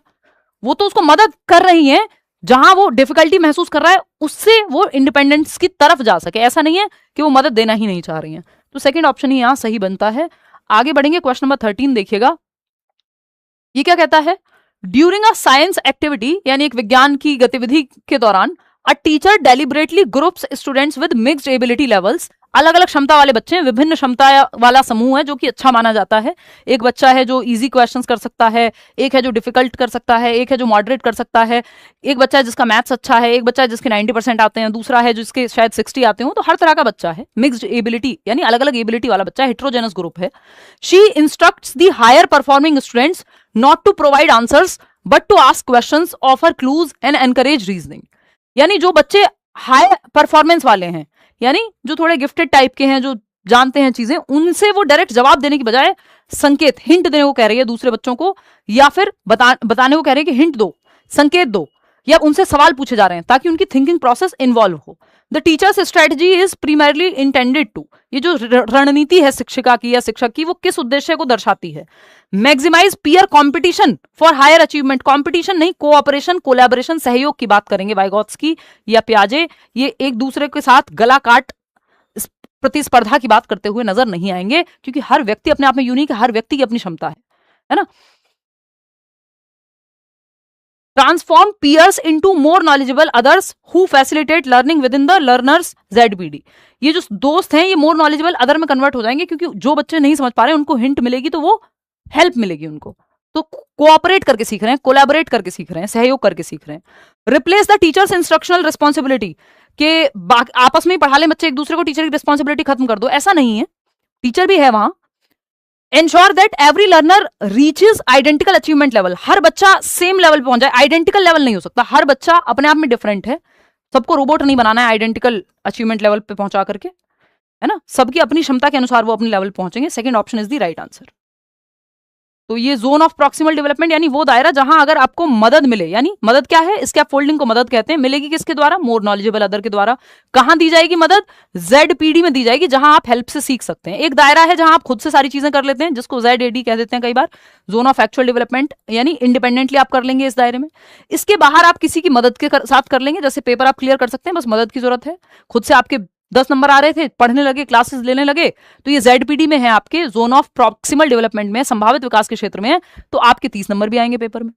कुछ चीजें ऐसी हैं जो आउट ऑफ रीच हैं, जो आप कल को कोई कहे आप साइंटिस्ट बन जाएंगे कल ये क्लास लेके, नहीं, ये उससे बाहर की बात है, आपके दायरे से बाहर की बात हो गई, क्योंकि काम कुछ और हो रहा है, बात कुछ और हो रही है। क्वेश्चन नंबर 14 देखिएगा, ये क्या कहता है, A newly appointed teacher initially depends on a senior colleague for planning lessons, classroom management, and assessment strategies. After several months, she independently designs effective lessons and begins mentoring another new teacher. From Vygotsky's perspective, this sequence best represents. यानी एक नई appointed teacher है, एक नए नियुक्त शिक्षक प्रारंभ में पाठ योजना में यानी लेसन प्लानिंग में या कक्षा के क्लासरूम के मैनेजमेंट में, इवैल्यूएशन में अपने वरिष्ठ शिक्षक पर निर्भर रहते हैं या उनसे मदद लेते हैं। जब आपकी नई नई नौकरी लगेगी, आपसे जो सीनियर टीचर्स हैं आप उनसे हेल्प लेते हैं, टाइम टेबल बनाने में, लेसन प्लानिंग में, या जहां भी आप अटक रहे हो। तो यानी मोर नॉलेजेबल अदर हो गए, वो आपके लिए, आपसे पहले से काम कर रहे हैं उस क्षेत्र में। From Vygotsky's perspective, this sequence best represents observational learning followed by reinforcement. यहाँ reinforcement की कोई बात नहीं है कि गुड, वेरी गुड, शाबाश कह के नहीं सिखाया जा रहा है आपको। Internalization of socially mediated knowledge leading to independent functioning, कि समाज के द्वारा जो मध्यस्थ, यानी वो जो आपके सीनियर टीचर्स हैं, उन्होंने मीडिएट किया है, उन्होंने हेल्प किया, मध्यस्थता की है आपको चीजें सीखने में, और फिर आप स्वतंत्र रूप से करने लग जाएंगे, पहले जब मदद से कर रहे हैं तो मोर नॉलेजेबल अदर स्कैफोल्डिंग दे रहा है ताकि आप सीख जाएं या हेल्प मिल जाए आपको। Cognitive development determined entirely bye experience, नहीं, सिर्फ एक्सपीरियंस थोड़ी, इसमें सोसाइटी इन्वॉल्व है।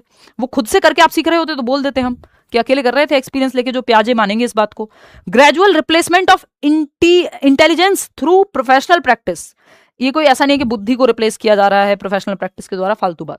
सेकंड ऑप्शन, सबसे ज्यादा एक्टिव बच्चा यही है, जहां बच्चा एक्टिव है वो ऑप्शन सही है, बात हो गई खत्म। आगे बढ़ेंगे क्वेश्चन नंबर 15 पर। क्वेश्चन नंबर 15 क्या कहता है, 30 सवाल हैं आपके, अगेन 30 सवालों का सेट है।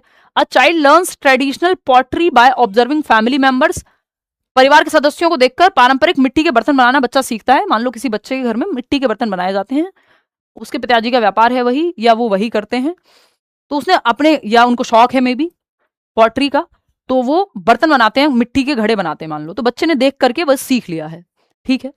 रिसीविंग, किसी बच्चे के घर में दुकान है तो उसका कैलकुलेशन बेटर हो जाएगा, क्योंकि उसने अपने पिताजी को देख करके वो सीखा है, देखा है, ठीक।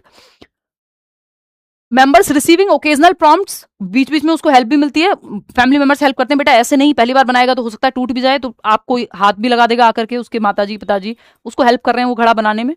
And eventually creating innovative designs while presenting traditional techniques, धीरे धीरे वो अपने डिजाइन भी बनाने लगता है, शुरुआत में हेल्प लेता था बेसिक बनाने के लिए भी।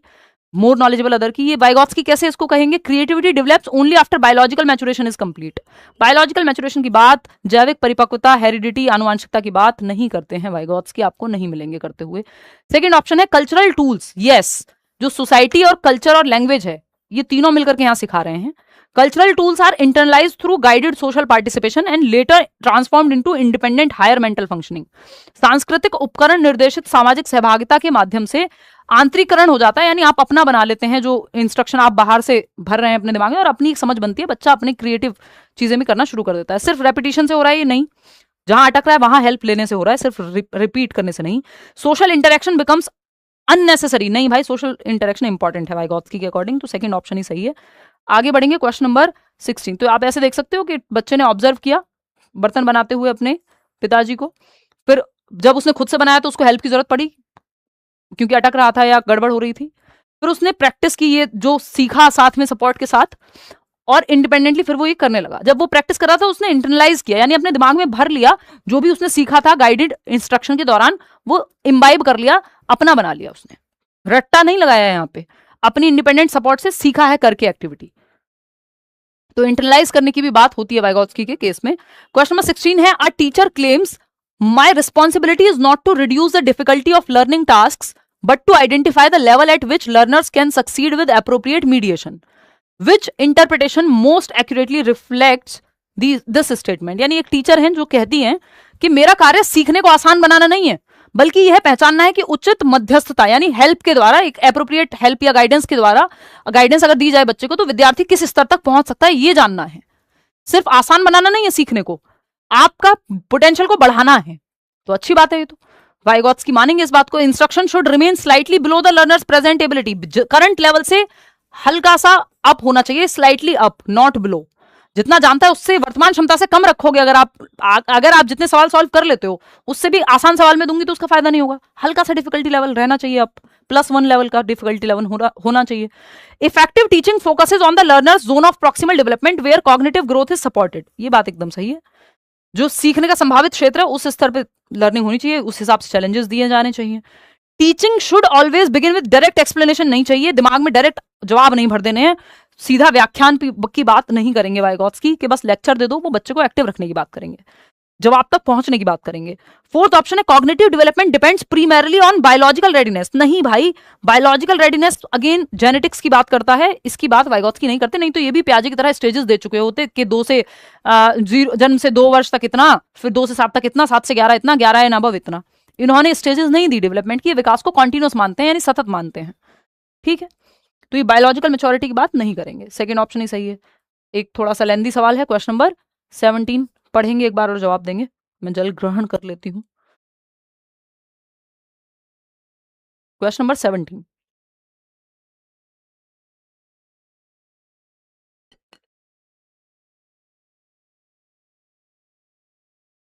देखिएगा क्या कहता है question number 17, when will the super TET batch start. UP TET का रिजल्ट आ जाने दो एटलीस्ट, है ना, बहुत आप लोगों की डिमांड है, एक बार यूपी टेट का रिजल्ट आने दो फिर कर देंगे शुरू।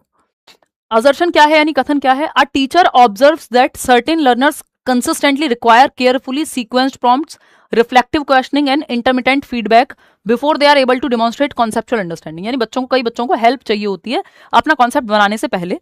During classroom transactions interpreting such dependence as evidence of lower cognitive, लेकिन किसी को ये लगता है, अगर टीचर को ये लगने लगे कि अगर हेल्प चाहिए तो क्षमता की कमी है या मानसिक क्षमता खराब है, तो ये गलत है, ये निष्कर्ष गलत है। अगर बच्चा आपसे पूछ रहा है डाउट या बहुत सवाल पूछता है, इसका मतलब ये नहीं उसकी समझ में कमी है या IQ कम हो गया, ये गलत हो गया। Within Vygotsky's socio-cultural framework, instructional decisions are expected to be informed not merely by learners' independently demonstrated competence, but by the extent to which appropriately mediated participation enables them to engage successfully.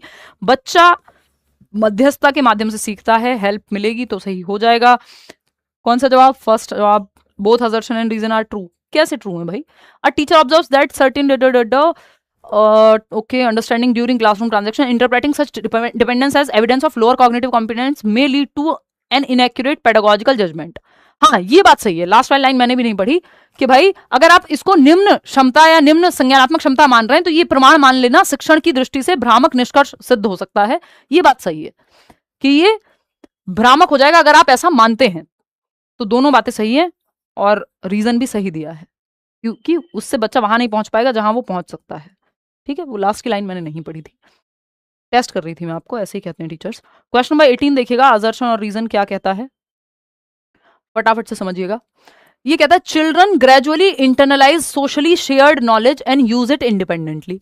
बच्चे सामाजिक रूप से साझा किए गए ज्ञान को धीरे धीरे आत्मसात करके स्वतंत्र रूप से उपयोग करने लगते हैं। भाई आपने रामायण देखी, महाभारत देखी, अपने आसपास लोगों से इंटरेक्ट करा, नानी दादी से कहानियां सुनी, चर्चाएं की घर पे टॉपिक्स पर, तो क्या होगा, आपने जो समाज में देखा, जो मूवीज आप देख रहे हैं, हर चीज का प्रभाव पड़ेगा। फिर आप अपनी एक समझ बनाते हैं ये सारे इंटरेक्शन से। बिल्कुल सही बात है, इसमें गलत क्या है, एकदम सही बात है, ऐसा ही कह रहे हैं वाइगॉत्स्की, समाज और संस्कृति का प्रभाव पड़ता है आपकी समझ पे। रीजन क्या है, according to Vygotsky every higher mental function first appears between people before becoming part of individual thinking. Vygotsky के अकॉर्डिंग या अनुसार प्रत्येक उच्च मानसिक क्रिया, जो भी हायर मेंटल फंक्शन है, पहले सामाजिक स्तर पर उत्पन्न होता है, फिर लोग उसको इंडिविजुअली डिस्कस करते हैं। गलत नहीं कह सकते इस बात को हम। तो both A and R are true and R is the correct explanation. First option 90% लोग सही जवाब दे रहे हैं। आगे बढ़ेंगे, क्वेश्चन नंबर 19 देखेंगे। ये अच्छा सवाल है, हिंदी इंग्लिश में अलग अलग पढ़ना, क्योंकि ये थोड़ा लेंदी हो गया था, तो इसको अलग अलग टाइप कराया है। देखना एक बार, चार बच्चे हैं, स्टूडेंट ए है, बी है, सी है और डी है। स्टूडेंट ए है, मैं हिंदी में बता देती हूँ, हिंदी में आगे दिखा भी दूंगी, जो सॉल्व करता है हर एक प्रॉब्लम को इंडिपेंडेंटली, बट डिस्कस नहीं करता स्ट्रेटेजी, खुद से सॉल्व करता है। स्टूडेंट बी है, can not solve independently but successfully solves most problems after discussing them with a capable peer. B वाला जो बच्चा है वो इंडिपेंडेंटली सॉल्व नहीं करता, किसी की मदद लेता है, फिर डिस्कस करता है जब अपने से बेहतर या समकक्ष जिस पीयर के साथ, अपने सहपाठी, अपने क्लासमेट, अपने दोस्त के साथ। ठीक है। स्टूडेंट सी है, सिंपली कॉपी करने वाला है ये। डी है, जो asks reflective questions to classmates while solving collaboratively, ये बच्चों से रिफ्लेक्टिव क्वेश्चन पूछता है। अब आपको समझना है कौन सा जवाब सही है। सेकंड ऑप्शन 56% लोग कह रहे हैं, जो मुझे भी सही लग रहा है। देखते हैं, देखिए इन दोनों को तो हटा देते हैं, देखते हैं सवाल कहता क्या है। From a Vygotskian perspective which inference is most appropriate. Vygotsky के अकॉर्डिंग सबसे बेहतर बात कौन सा एक बच्चा है जो दर्शाता है उनकी थ्योरी को ध्यान में रखते हुए। तो स्टूडेंट ए है, जो डेमोन्स्ट्रेट करता है highest learning potential because independent performance alone reflects cognitive development. ऐसा वाइगॉत्स्की नहीं कहते कि जो इंडिपेंडेंट परफॉर्मेंस है उसी से हायर मेंटल लेवल का पता लगेगा जो इंडिपेंडेंटली सॉल्व कर रहा है। नहीं, वो तो कह रहे हैं समझ, दूसरों की सहायता लेकर के। अब कल को अगर आप 30 में से 30 नंबर लाते हैं ये सेशंस देख करके, या कोई टीचर बन जाता है हमारे कोर्सेज देख करके, खुद से पढ़ाना शुरू कर देता है, तो ये कोई गलत बात है? नहीं, समझ बेहतर हुई है, ठीक है। स्टूडेंट बीज performance provides stronger evidence of learning potential, कि लर्निंग पोटेंशियल है बच्चे में, इसलिए हेल्प लेकर के जो स्टूडेंट सी है जो उसकी मदद कर रहा है, पार्टिसिपेट कर पा रहा है, ये अच्छी बात है अपने ZPD में। Student C is learning most effective because copy करना बहुत अच्छी बात है। नहीं, सी जो कि सिर्फ कॉपी कर रहा था, ये बच्चा है जो अपनी लर्निंग पोटेंशियल बेहतर दर्शा रहा है कि सीखने की क्षमता है, क्योंकि हेल्प लेके सीख रहा है। D is questioning interferences with collaborative learning. नहीं, इंटरफेरेंस कहाँ, ये तो सही है, डी तो कोलैबोरेट करके सीख रहा है, ऑप्शन उल्टा कह रहा है ये फोर्थ ऑप्शन। तो सिर्फ सेकंड ऑप्शन यहाँ सही बचता है। हिंदी में पढ़ लो इसको 1 सेकंड में, मतलब 1 सेकंड में मत पढ़ो, 10 सेकंड में पढ़ लो, 20 में पढ़ लो, है ना। कि तो बी वाला बच्चा है जो यहाँ पे लर्निंग पोटेंशियल सबसे अच्छा शो करता है वाइगॉत्स्की की थ्योरी की माने तो, क्योंकि वाइगॉत्स्की की थ्योरी के अकॉर्डिंग ही हमसे जवाब पूछा भी है। ठीक है,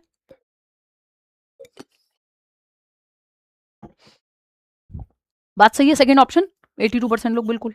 चलिए आगे बढ़ जाएंगे। सी की तुलना में बी बेहतर है, क्योंकि सी तो सिर्फ कॉपी कर रहा था। क्वेश्चन नंबर 20 देखिएगा, 20वां सवाल, 10 सवाल और हैं इसके बाद। अ school introduces AI assisted learning software.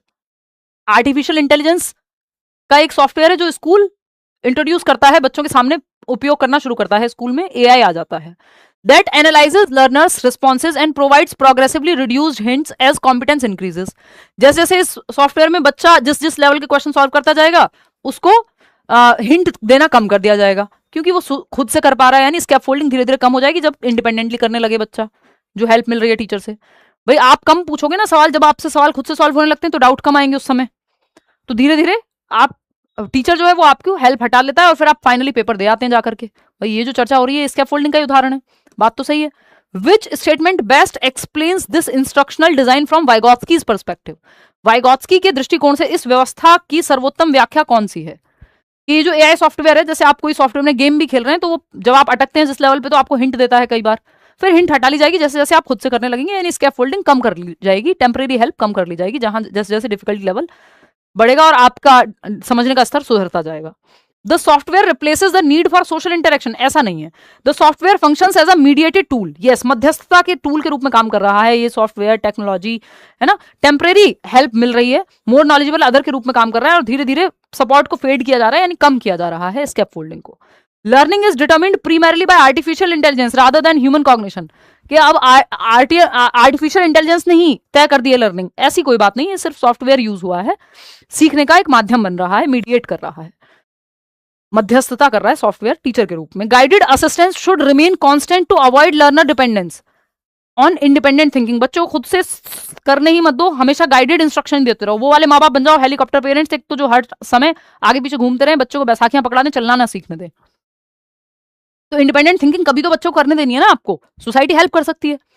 तो सेकंड ऑप्शन यहाँ बेहतर है, बाकी सब तो वाइगोत्स्की के अकॉर्डिंग जा ही नहीं रहे। क्वेश्चन नंबर 21 देखिएगा, ये 4 स्टेटमेंट हैं और आपको देखना है कौन से चारों में से कौन सही है, चारों सही है या कोई सही नहीं है। Consider the following statement regarding लेव वाइगोत्स्कीज सोशियो कल्चरल थियरी, वाइगोत्स्की के सामाजिक सांस्कृतिक सिद्धांत के संदर्भ में इन कथनों पर विचार करना है। पहला कथन है, instruction is most productive when it targets abilities that are still developing rather than those already mastered, यानी शिक्षण जो है, इंस्ट्रक्शन जो है, वो सबसे अधिक प्रभावी तब होती है या होता है जब वह उन क्षमताओं को लक्ष्य बनाती है जो अभी विकसित हो रही हैं, जो एबिलिटीज बच्चा डेवलप कर रहा है, ना कि केवल जो उससे पहले से आता है। भाई अगर आपको उतना ही कराया जाएगा जो सवाल आप इजीली सॉल्व कर लेते हैं, तो फिर आपकी जो क्षमता डेवलप हो सकती थी, थोड़ा डिफिकल्टी लेवल ऊपर जा सकता था, जो पेपर के लिए भी अच्छा है, वो नहीं हो पाएगा। तो डिफिकल्टी लेवल थोड़ा रहना चाहिए, इसका मतलब ये नहीं कि जितना मास्टर कर लिया बस उसी लेवल के सवाल कराओ। तो ये बात तो सही है। Effective scaffolding gradually decreases as learners assume greater cognitive responsibility, जैसे जैसे बच्चे की समझ बेहतर होने लगती है वैसे ही धीमे धीमे आप स्कैफोल्डिंग को ग्रेजुअली डिक्रीज करते जाते हैं, कम करते जाते हैं। ये बात भी सही है। थर्ड ऑप्शन क्या है, dynamic assessment emphasises the learners potential performance under appropriate mediation rather than only independent performance. Dynamic assessment क्या है, बच्चे आपस में एक दूसरे को असेस कर रहे हैं, जहां हेल्प मिल रही है टीचर की हेल्प ले रहे हैं, एक्टिव है बेसिकली, आकलन 360 डिग्री आकलन है, सेल्फ असेसमेंट भी कर पा रहा है बच्चा, खुद से भी वो खुद को आकलन कर पा रहा है, आपस में बच्चे एक दूसरे से पूछ ले रहे हैं सवाल, टीचर भी आकलन कर रहा है। तो ये डायनेमिक असेसमेंट है, गतिशील है, जिसमें बच्चा एक्टिव है, टीचर एक्टिव है, उसका सहपाठी भी एक्टिव है, अच्छी बात है ये तो। गत्यात्मक आकलन बेहतर है जहां बच्चा एक्टिव होगा, फ्लेक्सिबिलिटी है इसमें। Private speech is considered an obstacle, देखिए प्राइवेट स्पीच को कभी भी ना, जो निजवाक है, खुद से बात करना है 3 से 6 वर्ष में, उसको ऑब्स्टेकल या बाधा नहीं मानना है, वो सेल्फ रेगुलेशन में अपने विचारों के को regulate, an obstacle to self regulate, उल्टा कह दिया उन्होंने कि निजवाक जो है वो आत्म नियमन में बाधा डालेगा, जबकि आप खुद से बात करके, सेल्फ टॉक करके या प्राइवेट स्पीच से आप खुद को डायरेक्ट करते हैं, सेल्फ रेगुलेट करते हैं कि यार ये वाला नहीं, ये ऐसे नहीं, ऐसे करना है, खुद से बात कर रहे हैं आप, तो इससे तो ऑब्स्टेकल थोड़ी, ये तो हेल्पफुल होता है सेल्फ रेगुलेशन में, इन्होंने उल्टा बोल दिया। तो फोर्थ ऑप्शन गलत हो गया यहाँ, बाकी के तीनों सही हैं, जो कि 57% लोग सही जवाब दे रहे हैं, फर्स्ट सेकंड और थर्ड सही हो गया, फोर्थ गलत है, तो जहां पे भी फोर्थ है वो हट जाएगा ऑप्शन, यहाँ भी फोर्थ है, यहाँ भी फोर्थ है, यहाँ भी फोर्थ है, बचा ही नहीं कुछ, फर्स्ट ही ऑप्शन बचा है, सिंपल आंसर। इसमें 57% क्यों, इसमें तो 80-90% सही जवाब देना था, आसान सवाल था। देखो जैसे स्टेटमेंट या लेंदी बनता है सवाल तो आप घबरा जाते हो, जबकि पेपर में क्वेश्चंस लेंदी आते हैं, इसलिए पढ़ के समझना बहुत जरूरी है। क्वेश्चन नंबर 22 देखिए, 22वां सवाल क्या कहता है, a young child learns traditional embroidery by working daily with her grand mother. Initially, she copies every step. Later, she invents her own patterns while preserving traditional techniques. यानी एक बच्ची है जो अपनी दादी के साथ प्रतिदिन पारंपरिक कढ़ाई सीखती है, दादी को देख देख करके वो एम्ब्रॉयडरी करना सीख रही है। प्रारंभ में वह प्रत्येक चरण की नकल करती है, जैसे जैसे दादी करती है वैसे वैसे करती है, फिर अपने एक्सपेरिमेंट करके अपना नया डिजाइन बनाने लगती है जब सीख जाती है तो, यानी डिफिकल्टी लेवल धीरे धीरे बढ़ रहा है। शुरुआत में स्कैफोल्डिंग, फिर हट जाएगी जैसे ही वो खुद करने लगेगी। बेस्ट इंटरप्रिटेशन क्या है वाइगोत्स्की के अकॉर्डिंग, कल्चर लिमिट कर रहा है क्रिएटिविटी को, नहीं बढ़ावा दे रहा है कल्चर। तो अगर उसने देखा ही नहीं होता दादी को एम्ब्रॉयडरी करते हुए, सीखती नहीं, जरूरी नहीं है कि सीखती, तो उसने तो हेल्प किया ना दादी को करते हुए देखने, या किसी ने अचार बनाना सीखा है अपनी नानी से या दादी से, तो वो हेल्पफुल है, कल्चर से सीखी है आपने वो चीज। Cultural tools become internalized and support higher thinking. Yes, जो कल्चर के टूल्स हैं, जो कल्चर में आपने देखा सांस्कृतिक उपकरण जो है वो आंतरिक बन जाते हैं, आप इंटरनलाइज कर लेते हैं, अपने अंदर भर लेते हैं उनको और अपनी एक समझ पैदा करते हैं। रट्टा लगाने की बात नहीं हुई, इंटरनलाइज करने का मतलब रट्टा लगाना नहीं है वाइगोत्स्की की थियरी में। थर्ड ऑप्शन क्या है, learning depends only on maturation. इसकी बात तो वाइगोत्स्की कर ही नहीं रहे मैचुरेशन की, पहली बात तो, और मैचुरेशन बायोलॉजिकल होती है। Intelligence develops independently of social interaction, नहीं भाई, इंटरडिपेंडेंस है, सामाजिक या अंतःक्रिया से बुद्धि का कोई लेना देना नहीं है, या स्वतंत्र है बुद्धि, नहीं, ना तो सामाजिक अंतःक्रिया से, ना सोसाइटी से, ना कल्चर से, ना लैंग्वेज से, इंडिपेंडेंट नहीं है, इंटरडिपेंडेंट है, इंटर रिलेटेड है। तो सेकंड ऑप्शन ही यहां सही बचता है। कितने लोगों ने सही दिया जवाब? 83% लोग। चलिए बहुत बढ़िया, आगे बढ़ेंगे, क्वेश्चन नंबर 23 देखेंगे। तो ये सवाल आपने वाइगोत्स्की कर लिया, इसके आगे आपको कुछ और करने की जरूरत नहीं है, आपसे पेपर में क्वेश्चन बहुत इजीली सॉल्व हो जाएंगे। क्वेश्चन नंबर 23 देखिएगा और बताइएगा। अ टीचर, और सारे नए सवाल हैं, देखिए क्वेश्चन नंबर 23 है, a teacher observes that students can solve complex science problems after guided discussion but struggle when working independently. बच्चा जब खुद से सॉल्व करता है तो हो नहीं पाता, लेकिन जब टीचर साथ में है, गाइडेड डिस्कशन चल रहा है, जैसे आप में से बहुत लोग कहते हैं कि आपके साथ सॉल्व करते हैं तो हो जाते हैं, खुद से सॉल्व करते हैं तो नहीं हो पाते। उसका एक ही मतलब है कि आप खुद से प्रैक्टिस अभी कम हुई है, जब मैं पढ़ के बताती हूं तो आप मतलब समझ जाते हैं, तो पढ़ के समझने में मैं आपकी हेल्प कर दे रही हूं, इसलिए गाइडेड इंस्ट्रक्शन में तो हो जा रहा है जब आप मेरे साथ सॉल्व कर रहे हो, फिर वो धीरे धीरे खुद से भी होने लगेगा अगर आप इनफ टाइम देंगे, ठीक है ना। तो यहां पे वही बात कही गई है कि एक शिक्षक देखता है कि विद्यार्थी मार्गदर्शित चर्चा के बाद, यानी गाइडेड लर्निंग में, गाइडेड डिस्कशन में, जहां उसके दोस्त या फिर टीचर गाइड कर रहे हैं उसको, वो मुश्किल कॉम्प्लेक्स प्रॉब्लम सॉल्व करने लगता है या कर लेता है, लेकिन अकेले कार्य करने में कठिनाई होती है। तो शिक्षक का दीर्घकालिक उद्देश्य स्वायत्त अधिगमकर्ता विकसित करना है। The teachers long term objective क्या है कि ऑटोनोमस लर्नर्स इंडिपेंडेंटली। तो यहाँ पे ऑब्जेक्टिव ये थोड़ी कि मेरे साथ ही सवाल सॉल्व करो, आप पेपर में खुद से सवाल सॉल्व करके आ पाओ, ऑब्जेक्टिव तो ये है, उद्देश्य तो ये है, लेकिन शुरुआत में आपको हेल्प लगेगी, फिर धीरे धीरे हेल्प कम हो जाएगी, आप खुद से करने लगोगे। विच स्ट्रेटजी इज मोस्ट अप्रोप्रिएट, बेहतरीन कौन सा स्ट्रेटजी है यहाँ पे? Continue providing complete explanation before every activity.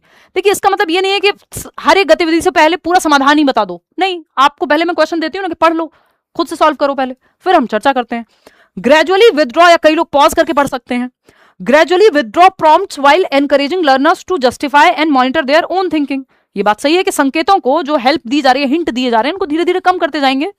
जैसे ही विद्यार्थियों को अपने तर्क और चिंतन का स्वयं मूल्यांकन करने हेतु प्रेरित करना, धीरे धीरे हेल्प कम कर दी जाती है और आप जल्दी जल्दी सवाल करने लगते हो, है ना। जब हम मॉक वगैरह लगाते हैं तो मैं एक टाइम पे आपको कहूंगी कि भाई इसको टेस्ट की तरह लेना है, फटाफट से सवाल खुद से पढ़ना है और खुद से सॉल्व करना है, कम समय दिया जाएगा, इतनी लंबी चर्चा नहीं करेंगे।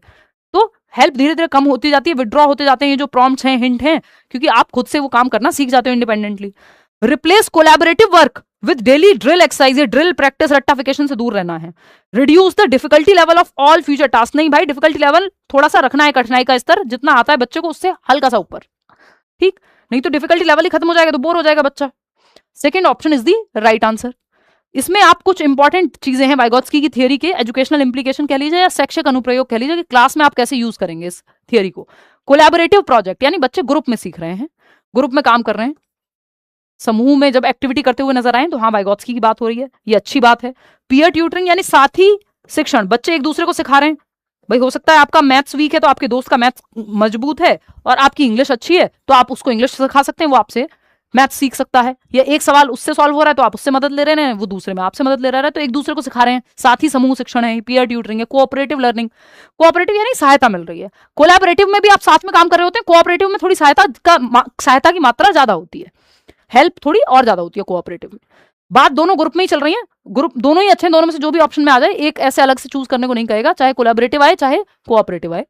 असिस्टिव लर्निंग, यानी ग्रुप, या जो हम कह रहे हैं यहाँ पे गाइडेड इंस्ट्रक्शन या असिस्टेड लर्निंग, यानी हेल्प के साथ जो लर्निंग हो रही है, कि कोई आपको गाइड कर रहा है, टीचर के गाइडेंस में या अपने दोस्त के गाइडेंस में आप सीख रहे हैं, असिस्ट कर रहा है, या आप असिस्ट करके भी सीख सकते हैं किसी को, जैसे एक इंटर्न होता है। रेसिप्रोकल टीचिंग, ये अभी हम थोड़ी देर में करेंगे। पारस्परिक शिक्षण, इस बार एक सवाल आया भी था इस पे, पारस्परिक शिक्षण यानी टीचर बच्चे से, बच्चा टीचर से सीखता है, या दोनों, ये दो तरफा इंटरेक्शन है, एक तरफा नहीं है, ये कह सकते हो। इसमें आपका प्रिडिक्टिंग, क्वेश्चनिंग, क्लैरिफाइंग और समराइजिंग, PQCS, ये 4 स्टेप इन्वॉल्व होते हैं। ये अभी हम, एक क्वेश्चन आएगा जिसमें डिटेल में डिस्कस करेंगे, बस आपको आइडिया दे दिया है।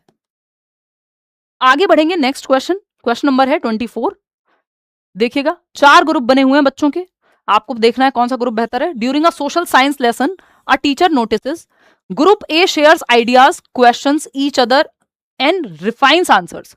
ग्रुप ए के बच्चे हैं, समूह ए है, मान लो 4 बच्चों का 5 बच्चों का ग्रुप है, तो ग्रुप ए विचार साझा करता है आपस में एक दूसरे के साथ, एक दूसरे से प्रश्न पूछता है तथा उत्तरों में सुधार करता है। एक दूसरे से सवाल पूछ रहे हैं बच्चे, रिफाइन कर रहे हैं, क्वेश्चंस को बेहतर बना रहे हैं कि भाई ये ऐसे क्यों नहीं होगा, ये ग्रुप में प्रोजेक्ट में हम ये चीज भी तो कर सकते हैं। तो आपस में चर्चा कर रहे हैं, प्रश्न पूछ रहे हैं, समझ को बेहतर कर रहे हैं, बच्चा एक्टिव है, बात खत्म। अच्छी लग रही है हमें ये बात, फिर भी बाकी ऑप्शंस भी चेक करने हैं। ग्रुप बी क्या है, ये वेट करता है for one student to give all answers, कि भाई ये वाला बच्चा इंटेलिजेंट है, इसके पास सारे जवाब होंगे, तो बाकी बच्चे दिमाग नहीं लगा रहे। वो गलत है, ये तो फिर रट्टाफिकेशन हो जाएगा, रोट लर्निंग हो जाएगी। और रटंत विद्या चलंत नहीं, आपको रटने से बचना है, बच्चे को एक्टिव रखना है, पैसिव नहीं रखना।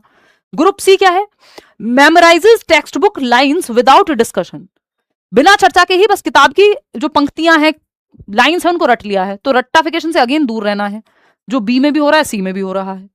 ग्रुप डी क्या करता है, completes the task individually despite sitting together, कि अकेले अकेले सब बच्चे अपना अपना टास्क पूरा कर ले रहे हैं ग्रुप में बैठने की बजाय। अच्छा जी, हो सकता है ये सही है कि गलत है, हम नहीं कह सकते, अकेले अकेले भी कर सकते हैं। लेकिन सवाल ने क्या पूछा है, सवाल ने कहा है वाइगोत्स्की के दृष्टिकोण से वास्तविक सहयोगात्मक अधिगम किस समूह में दिखाई देता है, कि which group best represents Vygotskian collaborative learning, कि कोलैबोरेट करके एक दूसरे के साथ मिलकर के सीख रहे हैं। वाइगोत्स्की के अकॉर्डिंग कौन सा ग्रुप है जो कोलैबोरेट करके सीख रहा है, तो फर्स्ट ग्रुप है ना, फर्स्ट ग्रुप है, यानी ग्रुप ए है, जहां पे क्वेश्चन कर रहे हैं, आइडियाज को एक दूसरे से रिफाइनमेंट कर रहे हैं, सुधार कर रहे हैं एक दूसरे से चर्चा करके, तो ग्रुप ए है। बाकी तीनों में तो रट्टाफिकेशन चल रही है, ये दोनों में तो रट्टाफिकेशन है। और ग्रुप डी जो है वहां इंडिपेंडेंटली बच्चा सॉल्व कर रहा है, इट्स लाइक सेल्फ स्टडी कर रहा हो, यहाँ ग्रुप में स्टडी हो रही है। तो वाइगोत्स्की तो ग्रुप को ज्यादा बेहतर बताएंगे कि ग्रुप में बेहतर सीखते हैं हम लोग। Fourth option is the right answer. आगे बढ़ेंगे, क्वेश्चन नंबर 25 देखिएगा। अगेन आपका सवाल है असर्शन और रीजन का। असर्शन क्या है, two learners who exhibit an identical level of independent performance, same level का परफॉर्मेंस है, बच्चा ए है जो 70% ला रहा है और दूसरा भी है जो 70% ही अचीव करता है। On a classroom task may nevertheless require substantially different instructional interventions if the objective is to maximise their future cognitive development, कि किसी कक्षागत अधिगम कार्य में दो शिक्षार्थी यदि स्वतंत्र रूप से समान स्तर का प्रदर्शन करते हैं, आइडेंटिकल, दोनों बिल्कुल सेम लेवल पे हैं, तब भी उनके भावी संज्ञानात्मक विकास को अधिकतम करने के लिए उद्देश्य से शिक्षक को उनके लिए भिन्न भिन्न शिक्षण हस्तक्षेप की आवश्यकता पड़ सकती है। यानी कि टीचर को डिफरेंट इंस्ट्रक्शन प्लान करने पड़ सकते हैं, बेशक सेम नंबर ला रहे हो बच्चे, क्योंकि किसी बच्चे का इंटरेस्ट, किसी बच्चे का पोटेंशियल किसी क्षेत्र में हो सकता है सेम नंबर ला रहा हो, लेकिन ये साइंस में आपको दिख रहा है कि इसका इंटरेस्ट उस तरफ है, दूसरा बच्चा है जिसका एसएसटी में जो ज्यादा बेहतर कर सकता है। भाई सारे 90% लाने वाले बच्चे, सबको सिर्फ क्या कहते हैं, साइंस स्ट्रीम लेनी चाहिए 11th में, तो ये तो वैसी बात हो गई, गलत है। भाई हो सकता है एक बच्चा 95% लाया हो, बट उसका इंटरेस्ट एरिया जो है वो ह्यूमैनिटीज में है, उसको आगे जाके लॉयर बनना है मान लो, तो जबरदस्ती उसको साइंस में क्यों घुसाना है ना। तो ये वैसी बात हो गई कि सेम नंबर लाने पे भी इंस्ट्रक्शन अलग अलग होनी चाहिए, क्योंकि इंडिविजुअल डिफरेंसेस हैं, व्यक्तिगत विविधताएं हैं बच्चों में। ये बात सही है। रीजन क्या है इसका, the educational significance of assessment lies only in identifying what learners can accomplish independently, reveals developmental processes that are still in the process of maturation, कि शैक्षिक मूल्यांकन का उद्देश्य केवल यह ज्ञात करना होता है कि शिक्षार्थी बिना सहायता के क्या कर सकता है, वह किन विकासात्मक प्रक्रियाओं को सक्रिय कर सकता है। ये एकदम बकवास बात है, जो परिपक्व नहीं हुई है, सिर्फ इंडिपेंडेंटली क्या कर सकता है ये जानना है असेसमेंट का उद्देश्य नहीं। आकलन का उद्देश्य ये थोड़ी है उसकी क्या क्षमताएं हैं, क्या यूनिकनेस है, ये सब भी तो जानना है, सिर्फ ये थोड़ी कि कितना अकेले काम कर सकता है वो। तो असर्शन और रीजन की अगर हम बात कर रहे हैं तो यहाँ पे अलग अलग जवाब दे रहे हैं लोग। थर्ड ऑप्शन कह रहे हैं 47% लोग, ए तो सत्य है बट आर सत्य नहीं है, रीजन अपने आप में भी सत्य नहीं है, ये इसका रीजन गलत है, ये नहीं, ये रीजन अपने आप में स्टेटमेंट भी गलत है। तो assertion true but reason true नहीं है, क्योंकि एजुकेशनल सिग्निफिकेंस, आकलन का मतलब ये नहीं होता कि बच्चा ये आइडेंटिफाई करो कि बच्चा खुद से कितना कर सकता है, वो किसी की सहायता के साथ कितना कर सकता है वो भी इंपॉर्टेंट है। और प्रोसेस ऑफ मैच्योरेशन की बात तो वाइगोत्स्की करते ही नहीं है। क्वेश्चन नंबर 26 देखिएगा, ये थोड़ा सा हल्का सवाल है, इजी लगेगा आपको, क्योंकि इतने सारे लंदी सवाल के बीच बीच में आसान सवाल भी कुछ कुछ होने चाहिए। बताइएगा फटाफट से।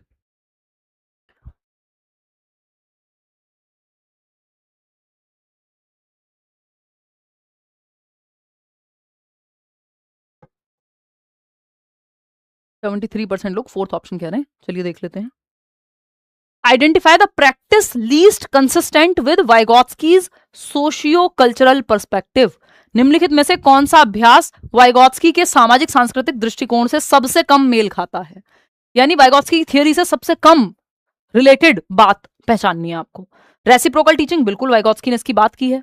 गाइडेड पार्टिसिपेशन बिल्कुल बात की है, पीयर मीडिएशन यानी सहपाठी मध्यस्थता, peer interaction, peer learning, peer tutoring, ये सब बात हुई है, अभी पढ़ा था हमने वो 4 पॉइंट्स में। Uniform instruction irrespective of learner readiness, बच्चा कितना तैयार है किस स्तर पे सीखने के लिए, उसको देखे बिना, प्रीवियस नॉलेज जाने बिना, बस सबको सेम तैयारी करा दो, सबको एक ही मेथड से पढ़ा दो। यूनिफॉर्म इंस्ट्रक्शन, यूनिफॉर्म कपड़ों में अच्छी लगती है, मेथड में अच्छी नहीं लगती, ध्यान रखिएगा, नेगेटिव टर्म है। यूनिफॉर्म इंस्ट्रक्शन नहीं होना चाहिए, या स्टैंडर्डाइज्ड इंस्ट्रक्शन भी नेगेटिव ही होता अगर यहाँ स्टैंडर्डाइज्ड भी लिखा होता यूनिफॉर्म की जगह। समझ रहे हो बात को? सही क्या है? सही है डिफरेंशिएटेड इंस्ट्रक्शन अगर लिखा होता, यानी अलग अलग बच्चों की डिफिकल्टी लेवल को देखते हुए अलग अलग तरीके से सबको सिखाना, वो बेहतर होता है, ये पॉजिटिव बात है। तो फोर्थ ही गलत है, जो गलत है वही सही है, क्योंकि यही लीस्ट रिलेटेड है वाइगॉत्स्की से। रेसिप्रोकल टीचिंग क्या है?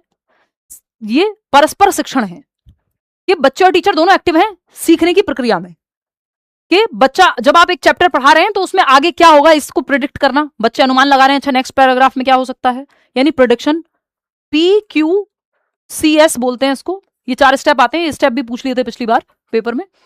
प्रिडिक्ट यानी अनुमान लगाना कि आगे चैप्टर में क्या आने वाला है। रेसिप्रोकल टीचिंग में ये 4 स्टेप्स हैं, परस्पर शिक्षण में टीचर और बच्चे दोनों एक्टिव हैं, दोनों एक दूसरे से सीख रहे हैं, ये कह सकते हैं हम, गलत नहीं होगी ये बात कहना। क्वेश्चन यानी ऐसा नहीं है कि टीचर को अपने सब्जेक्ट की नॉलेज नहीं है यहाँ पे, बट एक्टिव हैं, दोनों सीख रहे हैं, इस प्रक्रिया में इन्वॉल्व हैं सीखने और सिखाने की, टीचिंग और लर्निंग प्रोसेस में। तो प्रिडिक्ट करना कि what do I think this text will be about, कि आपको ये चैप्टर में पिक्चर्स देख के क्या लग रहा है किस बारे में होगा, तो प्रिडिक्ट कर रहे हो। या एक पैसेज पढ़ लिया, दूसरा पैसेज पढ़ने वाले हो, कोई हिस्ट्री की किताब है, कोई भी चैप्टर किसी भी किताब का हो सकता है, तो आप प्रिडिक्ट करते हो आगे क्या होगा। क्वेश्चन क्या है? अब बच्चे के दिमाग में अगर कुछ क्वेश्चन हैं, जितना पढ़ लिया है उसके बारे में या जो पढ़ने वाले हैं, तो वो बच्चा क्वेश्चन पूछेगा, तो प्रिडिक्ट करना फिर क्वेश्चन करना, उस पर चर्चा होगी, टीचर क्लैरिफाई करेगा, what is unclear and needs more explanation, clarify करेगा जहां कंफ्यूजन आ रही है, या जो क्वेश्चन बच्चे ने पूछे हैं या हो सकता है टीचर को पूछने हैं, तो दोनों एक्टिव हैं। समराइज करना अंत में कि जो भी हमने सीखा उस चैप्टर में उससे हमें क्या जानने को मिला, तो प्रिडिक्ट किया बच्चों ने, क्वेश्चन किया बच्चों ने, टीचर ने, दोनों कर सकते हैं। क्वेश्चन पूछा गया, बच्चे के क्वेश्चन है तो उनको क्लैरिफाई किया जाएगा, क्यू हो गया, और एस है आपका लास्ट में समराइज किया जाएगा टीचर के द्वारा। तो यहां पर रीडिंग कॉम्प्रिहेंशन में ये बहुत यूज होता है, जब आप कोई चैप्टर पढ़ा रहे हो जो थियरी वाला हो, वहां ही काफी यूज होता है। रेसिप्रोकल टीचिंग, परस्पर शिक्षण, ये 4 स्टेप इसमें शामिल होते हैं। 3 सवाल और हैं आपके। क्वेश्चन नंबर 27 है, teacher intentionally asks students to explain their reasoning to classmates before accepting the final answer. एक टीचर है जो जानबूझ करके ये पूछता है बच्चों से कि एक्सप्लेन करो रीजनिंग अपनी, कि जो जैसे आपने अपना तर्क सॉल्व करो कि कैसे आपने सॉल्व किया इस सवाल को, बताओ। कई बार होता है ना, आपको लगता है बच्चे ने कॉपी कर लिया शायद, तो या फिर आपका मन है कि बच्चा बताए, एक्सप्लेन करे कि उसने कैसे सॉल्व किया, ये कैसे लिखा, या क्या सोचा उसने, या ये स्टेप के बाद ये कैसे आया, तो बच्चा एक्सप्लेन कर रहा है। टीचर ने अपनी जो बच्चे ने रीजनिंग लगाई थी, जो तर्क दिया था, तो एक शिक्षक अंतिम उत्तर स्वीकार करने से पहले विद्यार्थियों से अपने तर्क सहपाठियों को समझाने के लिए कहता है कि अपने आपस में समझाओ एक दूसरे को कि किसका क्या तर्क है, किसने कौन सा आंसर लिखा है, क्यों लिखा है वो। तो बच्चे को थिंकिंग प्रोसेस पे जोर पड़ेगा, सोचने पे जोर पड़ेगा। ये जो स्ट्रेटेजी है ये प्राइमरीली क्या प्रमोट कर रही है, बच्चे एक दूसरे से सीखेंगे, पीयर ट्यूटरिंग होगी, सहपाठी अधिगम जिसको कहते हैं, वाइगॉत्स्की इसकी बात करेंगे। मेमोराइजेशन, रटने की बात हो रही नहीं भाई, यहां तो बच्चा एक्टिव है, thinking process. Social construction of knowledge, group में एक दूसरे के साथ सीख रहे हैं, ये सोशल कंस्ट्रक्शन ऑफ नॉलेज है, ज्ञान का सामाजिक निर्माण है। सोशली बच्चा कंस्ट्रक्ट कर रहा है ज्ञान को एक दूसरे के साथ चर्चा करके। ये जो छोटा सा ग्रुप है या 2 बच्चे आपस में सीख रहे हैं, क्या है वो? सामाजिक अधिगम ही तो है। जब तक आप अकेले हो तो इंडिविजुअल हो, लेकिन जैसे ही 2 या 2 से अधिक लोग इन्वॉल्व हो गए तो सोसाइटी या ग्रुप इन्वॉल्व हो गया, ये मान सकते हो आप। पेयर इन्वॉल्व हो गया। कॉम्पिटिटिव रैंकिंग, यहाँ ये थोड़ी चल रहा है कि कौन फर्स्ट आएगा कौन सेकंड आएगा, ये कॉम्पिटिशन की बात वाइगॉत्स्की और पियाजे नहीं करते हुए नजर आएंगे। एनीवे, इंडिपेंडेंट असेसमेंट ओनली, केवल स्वतंत्र मूल्यांकन नहीं भाई, ग्रुप में असेसमेंट हो रहा है, एक दूसरे का असेसमेंट कर रहे हैं, पीयर असेसमेंट भी कह सकते हो। बच्चे को एक दूसरे को एक्सप्लेन करना है कि कैसे किया कोई सवाल, तो बी ऑप्शन ही यहाँ बच्चा एक्टिव है, वही सही है। क्वेश्चन नंबर 28 देखिएगा, ये क्या कहता है? कंसिडर द फॉलोइंग, 4 स्टेटमेंट है, पढ़िए जरा चारों को, और फिर आपको करेक्ट आंसर चूज करना है कि कौन सा सही है। पहला है, language mediates higher mental processes, भाषा उच्च मानसिक प्रक्रियाओं का माध्यम है। भाषा माध्यम बनती है कि आपको कोई टॉपिक समझना है, आप किताब में पढ़ेंगे, भाषा के माध्यम से ही तो समझ रहे हैं। मैं और आप चर्चा कर रहे हैं, भाषा के माध्यम से ही तो अपनी समझ को बेहतर कर रहे हैं। ये टॉपिक्स कैसे समझ पा रहे हो आप? भाषा के माध्यम से, भाषा मीडियम है। सेकेंड ऑप्शन क्या है? Learning is influenced by culture, जो अधिगम है, जो आप सीखते हैं, वो सीखने की प्रक्रिया संस्कृति से प्रभावित होती है, जिस संस्कृति में आप होते हो। भाई आपको रामायण का एग्जाम्पल दूंगी समझ में आ जाएगा, बाइबल का दूं तो शायद कम लोगों को समझ आए। तो जिस संस्कृति से आप आ रहे हैं, जो मेजर कल्चर है किसी जगह का, जो मेजर समाज है, उसी के एग्जाम्पल्स तो रियल लाइफ के आप रिलेट कर पाएंगे। नेक्स्ट क्या है, एमक्यू में इंक्लूड अ कैपेबल पीयर और टेक्नोलॉजिकल टूल। भाई मोर नॉलेजेबल अदर वो व्यक्ति हो सकता है जो आपसे ज्यादा जानता हो उस क्षेत्र में। एज इंपॉर्टेंट नहीं है, आपसे छोटा है कि बड़ा है, मुझसे कई लोग छोटे हैं यहाँ, अब तो चलो फिर भी 10 साल हो गए हैं तो मेरे से छोटे लोग भी आने लगे हैं, पहले तो सभी बड़े थे जब पढ़ाना शुरू किया था आज से 10 साल पहले लेट्स लर्न पे, मतलब लेट्स लर्न बनाया था पे तो तब कहूंगी। समीपस्थ विकास का क्षेत्र एक सक्षम सहपाठी अथवा तकनीकी उपकरण भी हो सकता है, एक टेक्नोलॉजिकल टूल भी हो सकता है कि आप किसी सॉफ्टवेयर मॉक टेस्ट दे रहे हैं, वहां से एक्सप्लेनेशन पढ़ लिया आपने मान लो। फोर्थ ऑप्शन है scaffolding should remain permanent through out learning. ये गलत है। स्कैफोल्डिंग का मतलब ये टेम्परेरी हेल्प, अस्थायी मदद। अगर ये मैं आपके साथ पेपर में थोड़ी जा सकती हूँ, परमानेंट तो तब होगी कि आप हर जगह ले जाएं। फिर मचान स्थायी नहीं होती, अस्थायी होती है। जब तक आप खुद से सॉल्व करना नहीं सीख जाते वहां आपको हेल्प दी जाती है जहां आप अटक रहे हो। तो फर्स्ट सेकंड थर्ड सही है, जो कि सेकंड ऑप्शन में कितने लोग सही जवाब दे रहे हैं, 81% लोग, बहुत बढ़िया। इसका मतलब टॉपिक आप समझ चुके हैं, ठीक है। ध्यान रखेंगे मोर नॉलेजेबल अदर कोई व्यक्ति या कोई टेक्नोलॉजी हो सकता है जो आपसे ज्यादा जानता है उस क्षेत्र में। आपका दोस्त हो सकता है मैथ्स में आपसे ज्यादा जानता हो, तो वो मैथ्स में आपका मोर नॉलेजेबल अदर बन गया। आप हो सकता है इंग्लिश में उससे ज्यादा जानते हो, तो आप इंग्लिश में उसके मोर नॉलेजेबल अदर बन जाएंगे। स्कैफोल्डिंग प्रोसेस है, एमक्यू कोई व्यक्ति या टेक्नोलॉजी हो सकता है। इस स्कैफोल्डिंग की प्रोसेस को प्रदान किया जाएगा मोर नॉलेजेबल अदर के द्वारा। कहां ये दी जाएगी, जोन ऑफ प्रॉक्सिमल डेवलपमेंट में, इस जेडपीडी में ये हेल्प दी जाएगी, यानी स्कैफोल्डिंग दी जाएगी मोर नॉलेजेबल अदर के द्वारा आपके उस दायरे में जहां संभावना है कि आप सीख सकते हैं, जेडपीडी के अंदर। 3 साल का बच्चे के जेडपीडी में नहीं है कि ये सवाल उसको समझा दिए जाएं, समझ रहे हो, उसके सीखने के दायरे में नहीं है। तो जेडपीडी वो दायरा है जहां आप सीख सकते हैं। जेडपीडी डिफरेंस है जो आप खुद से कर सकते हैं और जो किसी की सहायता से कर सकते हैं, उन दोनों के बीच के अंतर को। The things you can do independently and the things you can do with somebody's help, इन दोनों के बीच का डिफरेंस है। तो difference between both the things क्या कहलाएगा, जेडपीडी कहलाएगा। क्वेश्चन नंबर 29 देखिएगा, a school redesigns its curriculum around collaborative inquiry, culturally meaningful context, reflective dialogue, peer tutoring and gradual release of responsibility. एक विद्यालय है जो अपनी पाठ्यचर्या को सहयोगात्मक अन्वेषण, कल्चरल प्रोग्राम यानी बच्चे एक्टिव हैं, जहां रिफ्लेक्टिव डायलॉग यानी चिंतन मनन चल रहा है। Which statement best summarises the underlying Vygotskian philosophy. किस स्टेटमेंट से पता चलेगा कि वाइगोत्स्की की फिलॉसफी क्या है या वाइगोत्स्की के मूल सिद्धांत के बारे में ये बात है जहां बच्चे एक्टिव हैं। फटाफट से देखिए, सेकंड ऑप्शन 96% लोग कह रहे हैं। चलिए देख लेते हैं। Development occurs independently of instruction. नहीं भाई, इंस्ट्रक्शन को, टीचिंग को तो बहुत महत्वपूर्ण मान रहे हैं Vygotsky. Knowledge is constructed through socially mediated activity. सामाजिक रूप से मध्यस्थता के माध्यम से। समाजी तो है ये सब, जब कल्चरली जो मीडिएटेड एग्जाम्पल है, कोलैबोरेटिव लर्निंग, एक दूसरे के साथ सीख रहे हैं, रिफ्लेक्टिव डायलॉग है, पीयर्स एक दूसरे को सिखा रहे हैं, धीरे धीरे रिस्पॉन्सिबिलिटी बढ़ती जा रही है, जितना सीख गए हैं उससे और आगे जा रहे हैं, तो बच्चा एक्टिव है, यही सही लग रहा है हमें। तो फिर भी देखेंगे बाकी के दोनों option. Cognitive growth depends primarily upon biological maturation. ये नेगेटिव है, बायोलॉजी की बात वाइगोत्स्की नहीं करते, बल्कि इनका क्रिटिसिज्म हुआ है इस बात पे कि इन्होंने बायोलॉजिकल एस्पेक्ट को इग्नोर कर दिया या कम आंका है, अंडर एस्टिमेट किया है। Independent practice should always proceed guided learning. वो कह रहे हैं गाइडेड लर्निंग प्रोसीड करे इंडिपेंडेंट लर्निंग को, गाइडेंस से आप स्वतंत्र रूप की तरफ जाएं, कि अभी आपको गाइडेंस में सिखाया जा रहा है फिर आप खुद से वो सॉल्व करने लग जाएं, ये उल्टा कह रहे हैं। तो सेकंड ऑप्शन कितने लोग सही कह रहे हैं, 96% लोग। अब आते हैं आखिरी सवाल पे आज की, जो एकदम आसान है, बस फिल इन द ब्लैंक है। तो ये देख के थोड़ा सा लग सकता है कि कई लोग इसी चक्कर में गड़बड़ कर देते हैं कि पहला कौन सा रखें और बाद में कौन सा रखें।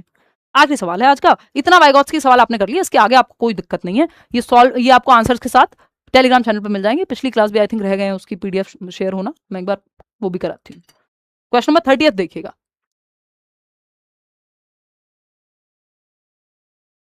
मंडे को हम लोग 30 क्वेश्चंस किया तो सीरीज करेंगे, या हो सकता है हिंदी पेडागोजी के 50 सवाल करें। मैं एक आगे का 1 महीने हम क्या करने वाले हैं उस पर भी चर्चा कर लूंगी एक सेशन में। और 1 मंथ स्ट्रेटजी कई लोग पूछ रहे हैं बैच में भी, तो वो भी डिस्कस कर लेंगे। 1 महीने अब बचा हुआ है सीटेट के एग्जाम को, तो आप अब कैसे पढ़ाई करें कि पेपर क्लियर हो जाए। ठीक है, पोल कहाँ है भाई, पोल क्यों नहीं दिया, सो गए हमारे भाई साहब। देखिए क्वेश्चन नंबर 30, लेव वाइगोत्स्की's theory mainly focus on explaining the impact of dash on dash development।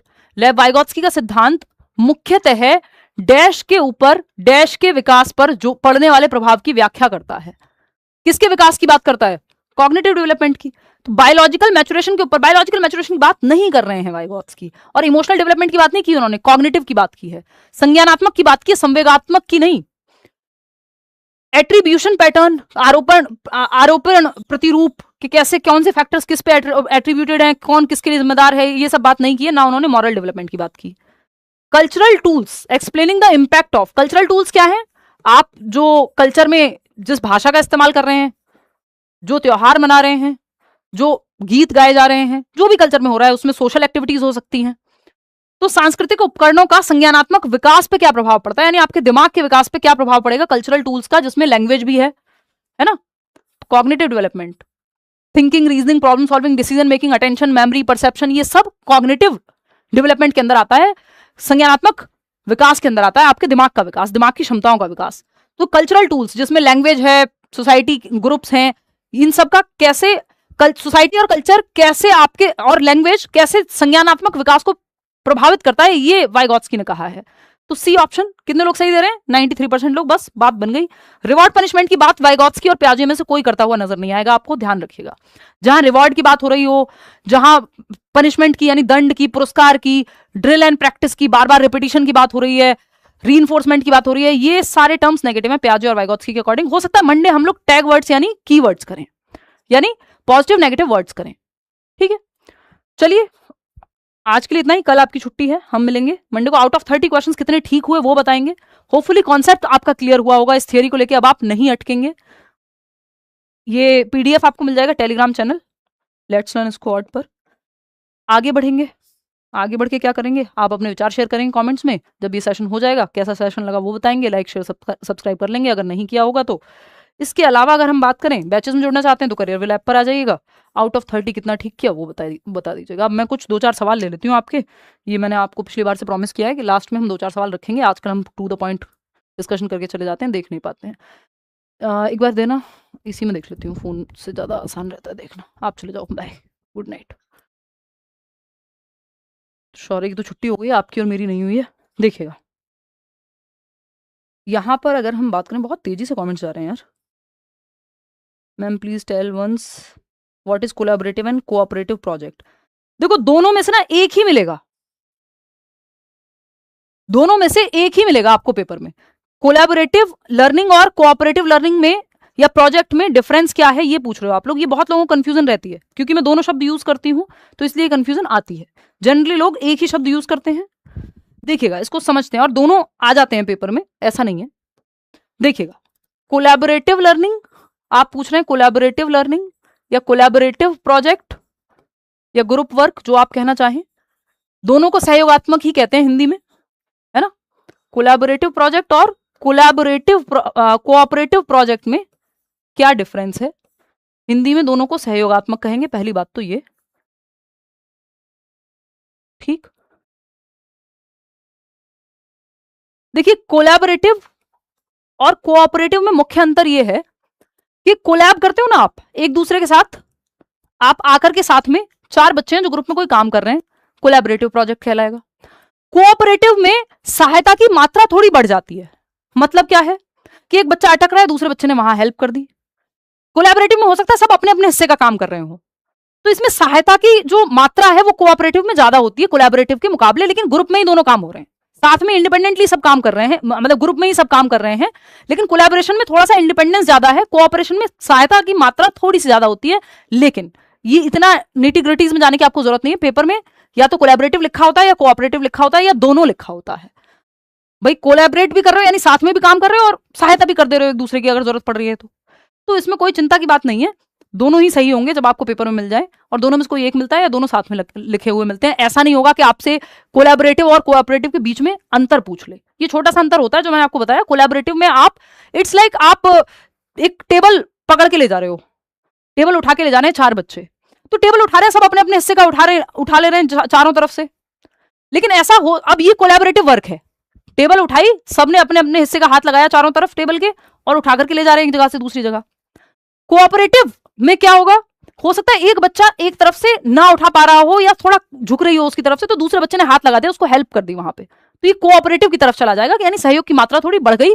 Collaborative से ज्यादा सहयोग की मात्रा है कोऑपरेटिव में। ये आसान भाषा में समझने के लिए आप कह सकते हो, अदरवाइज तो ये लिंग्विस्टिक खेल है, इसमें भाषा का थोड़ा सा खेल है, उतना आपको डिटेल में जानने की जरूरत नहीं है। ठीक है, इतने से आपका काम हो जाएगा। दोनों में ग्रुप वर्क है, ध्यान रखना, दोनों में सहायता है, दोनों में साथ मिलकर के सीख रहे हैं बच्चे। कोऑपरेशन में या कोऑपरेटिव लर्निंग में थोड़ी मात्रा ज्यादा है सहायता की या कोऑपरेट करने की। इतनी बात होपफुली आपको क्लियर हो गई होगी। अब एक दो सवाल और ले लेती हूँ, देखते हैं, 1 मिनट। शर्ट अच्छा लग रहा है, थैंक यू जी यश। और बताओ, और कोई सवाल? Ma'am there are many names for the same principle, please suggest some solution. कौन से प्रिंसिपल की बात करो? तो कोई बात नहीं, नाम याद रख लो मल्टीपल, क्या दिक्कत है? इंग्लिश में जनरली टर्म्स सही रहते हैं, हिंदी में कई नाम होते हैं, इंग्लिश में जनरली 1 या 2 ही टर्म होते हैं।